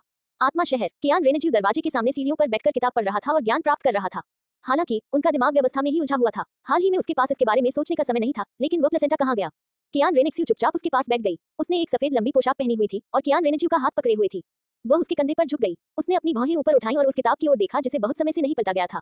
उसने अपना सिर घुमाया, उसकी सांसें ऑर्किड की तरह चल रही थी और उसने पूछा, ज्यू तुम क्या सोच रहे हो? आह बहन। कियान रेनेज्यू ने अपना सिर घुमाकर अपने सामने चमकती आंखों और सफेद दांतों को देखा। जवाब में वह हकलाया, मैं किसी भी चीज के बारे में नहीं सोच रहा था। क्या ऐसा है? कियान रेनेक्स्यू ने उसके थोड़े लाल हो चुके चेहरे और टालमटोल भरी आंखों को देखा, फिर अपने होंठ भींच लिए। उसने अपना हाथ उठाकर उसके चिकने और नाजुक चेहरे को थाम लिया। उसने उसे धीरे से सहलाते हुए पूछा, क्या तुम मां से मिलने जाने की सोच रहे हो? बहन दबाओ मत। कियान रेनेज्यू ने पीछे की ओर झुकते हुए अपने शरीर को इस तरह झुकाया कि वह सीढ़ियों पर सीधा न गिरे। कोई बात नहीं, दीदी इसे तुम्हारे लिए धो देंगी। कियान रेनेक्स्यू ने अपने भाई की ओर देखा, जिसने उसका विरोध करने का साहस किया और अपनी ताकत बढ़ा दी। उसके चेहरे को चुटकी में पकड़ लिया और उसे नीचे खींच लिया। कियान रेनेज्यू सीढ़ियों पर लेटा हुआ था और अपनी आंखें घुमा रहा था। हाँ, कियान रेनेज्यू के चेहरे पर एक लंबे समय से खोई हुई मुस्कान थी जब वह हंसते हुए कियान रेनेज्यू के आलिंगन में झुक गई। बहन पिछले कुछ दिनों से थोड़ी अजीब हो गई है। कियान रेनेज्यू ने मुंह बनाया और कियान रेनेज्यू के चेहरे को किताब से ढक दिया ताकि वह प्रकाश से बच सके। नहीं, मैंने नहीं किया है। कियान रेनेक्स्यू ने धीरे से फुसफुसाया। उसने अपना हाथ कियान रेनेज्यू की छाती पर रखा और उसकी दिल की धड़कन महसूस की। वह बस एक लंबी यात्रा पर जाने से पहले कियान रेनेज्यू के साथ कुछ अच्छा समय बिताना चाहती थी, बस इतना ही। किताब के नीचे से एक कोमल आवाज आई, बहन आपने अभी तक जवाब नहीं दिया, क्या आप मां से मिलने जाने की सोच रही हैं? कियान रेनेक्स्यू की भावनाएं जटिल थीं, फिर भी वह ये सुनने की आशा रखती थी कि कियान रेनेज्यू ये कहेगा कि वह जाना चाहता है। कियान रेनेज्यू ने छत की ओर देखा। वह हकलाते हुए बोला, बहन दादाजी मुझे नहीं जाने देंगे। कियान रेनेज्यू ने किताब उतार ली, खुद को कियान रेनेज्यू की छाती पर टिका लिया और अपना सिर ऊपर उठाया। उसने धीरे से कहा, दीदी तुम्हें चुपके से वहां ले जा सकती है। अगर हम पकड़े गए तो बहन की गलती होगी। कियान रेनेज्यू ने उसकी नजरों से नजरें मिलाई। एक क्षण की चुप्पी के बाद उसने अपना सिर हिलाया, नहीं, मैं दादाजी की बात सुनूंगा। कियान रेनेक्स्यू एक पल के लिए स्तब्ध रह गई, फिर शांत हो गई। वह पीछे झुकी, अपना कान कियान रेनेज्यू की छाती से लगाया और धीमे स्वर में बोली, ये भी अच्छा है। कियान रेनेक्स्यू ने कियान दाओलियू को समझा। हल्की हवाएं बह रही थीं और आंगन बहुत शांत हो गया था। कियान रेनेज्यू ने अपना सिर दूसरी ओर घुमा लिया। वह बीबी डोन के आंगन की दिशा थी। उनका मानना था कि कियान दाओलियू, जिन्होंने कियान जुंजी के साथ संवाद किया था, द्वारा यह निर्णय लेना सबसे उपयुक्त था। यदि उन्हें कुछ संदेह भी थे तो वे सिर्फ संदेह ही थे। जब कियान रेनेज्यू ने बीबी डोन की ओर देखा तो वह लंबे समय से सांस रोके इंतजार कर रही थी। वह मंडप के नीचे उस स्थान पर जहां कियान रेनेज्यू अक्सर बैठा करता था चुपचाप बैठी रही। उसके कपड़े अस्त व्यस्त थे और उन पर खून के धब्बे थे। युद्ध के मैदान से वापस लौटने के बाद से उसने खुद को साफ नहीं किया था। उसके बाल बिखरे हुए थे, चेहरा रक्तहीन था तथा उसकी आंखों के नीचे काले घेरे थे। अपनी चोटों के बावजूद भी उसने उनका इलाज नहीं कराया। वह कुछ कमजोर लग रही थी, आंगन के गेट की ओर शून्य दृष्टि से देख रही थी। एक क्षण में ही उसका संपूर्ण अस्तित्व और भी अधिक क्षीण हो गया। ऐसा लगा जैसे अंधेरे में रोशनी की एक किरण दिखाई दी हो जिसे उसने खुद ही छीन लिया हो। इस भावना ने बीबी डोन को असहनीय दर्द से पीड़ित कर दिया। वह एक भारी अराजक हत्या की मंशा रखती थी, बस एक मामूली उकसावे पर। यह उस अंतिम धागे को तोड़ देगा। अचानक उसके सामने सूरज की रोशनी में एक शांतिपूर्ण आभा प्रकट हुई जिससे वह सहज हो गई। तुमने आदेश का पालन क्यों नहीं किया और वापस क्यों नहीं आए? कियान दाओलियू की आवाज गूंजी और उसका सुनहरा आकार धीरे धीरे आंगन के बाहर चला गया। आवाज सुनकर बीबी डोन ने थोड़ा संयम पाया और अपनी नजरें उठाकर नवागंतुक की ओर देखा। उसके चेहरे पर आत्मोपहास और उदासी थी। उसकी आवाज भारी थी। ऐसी स्थिति में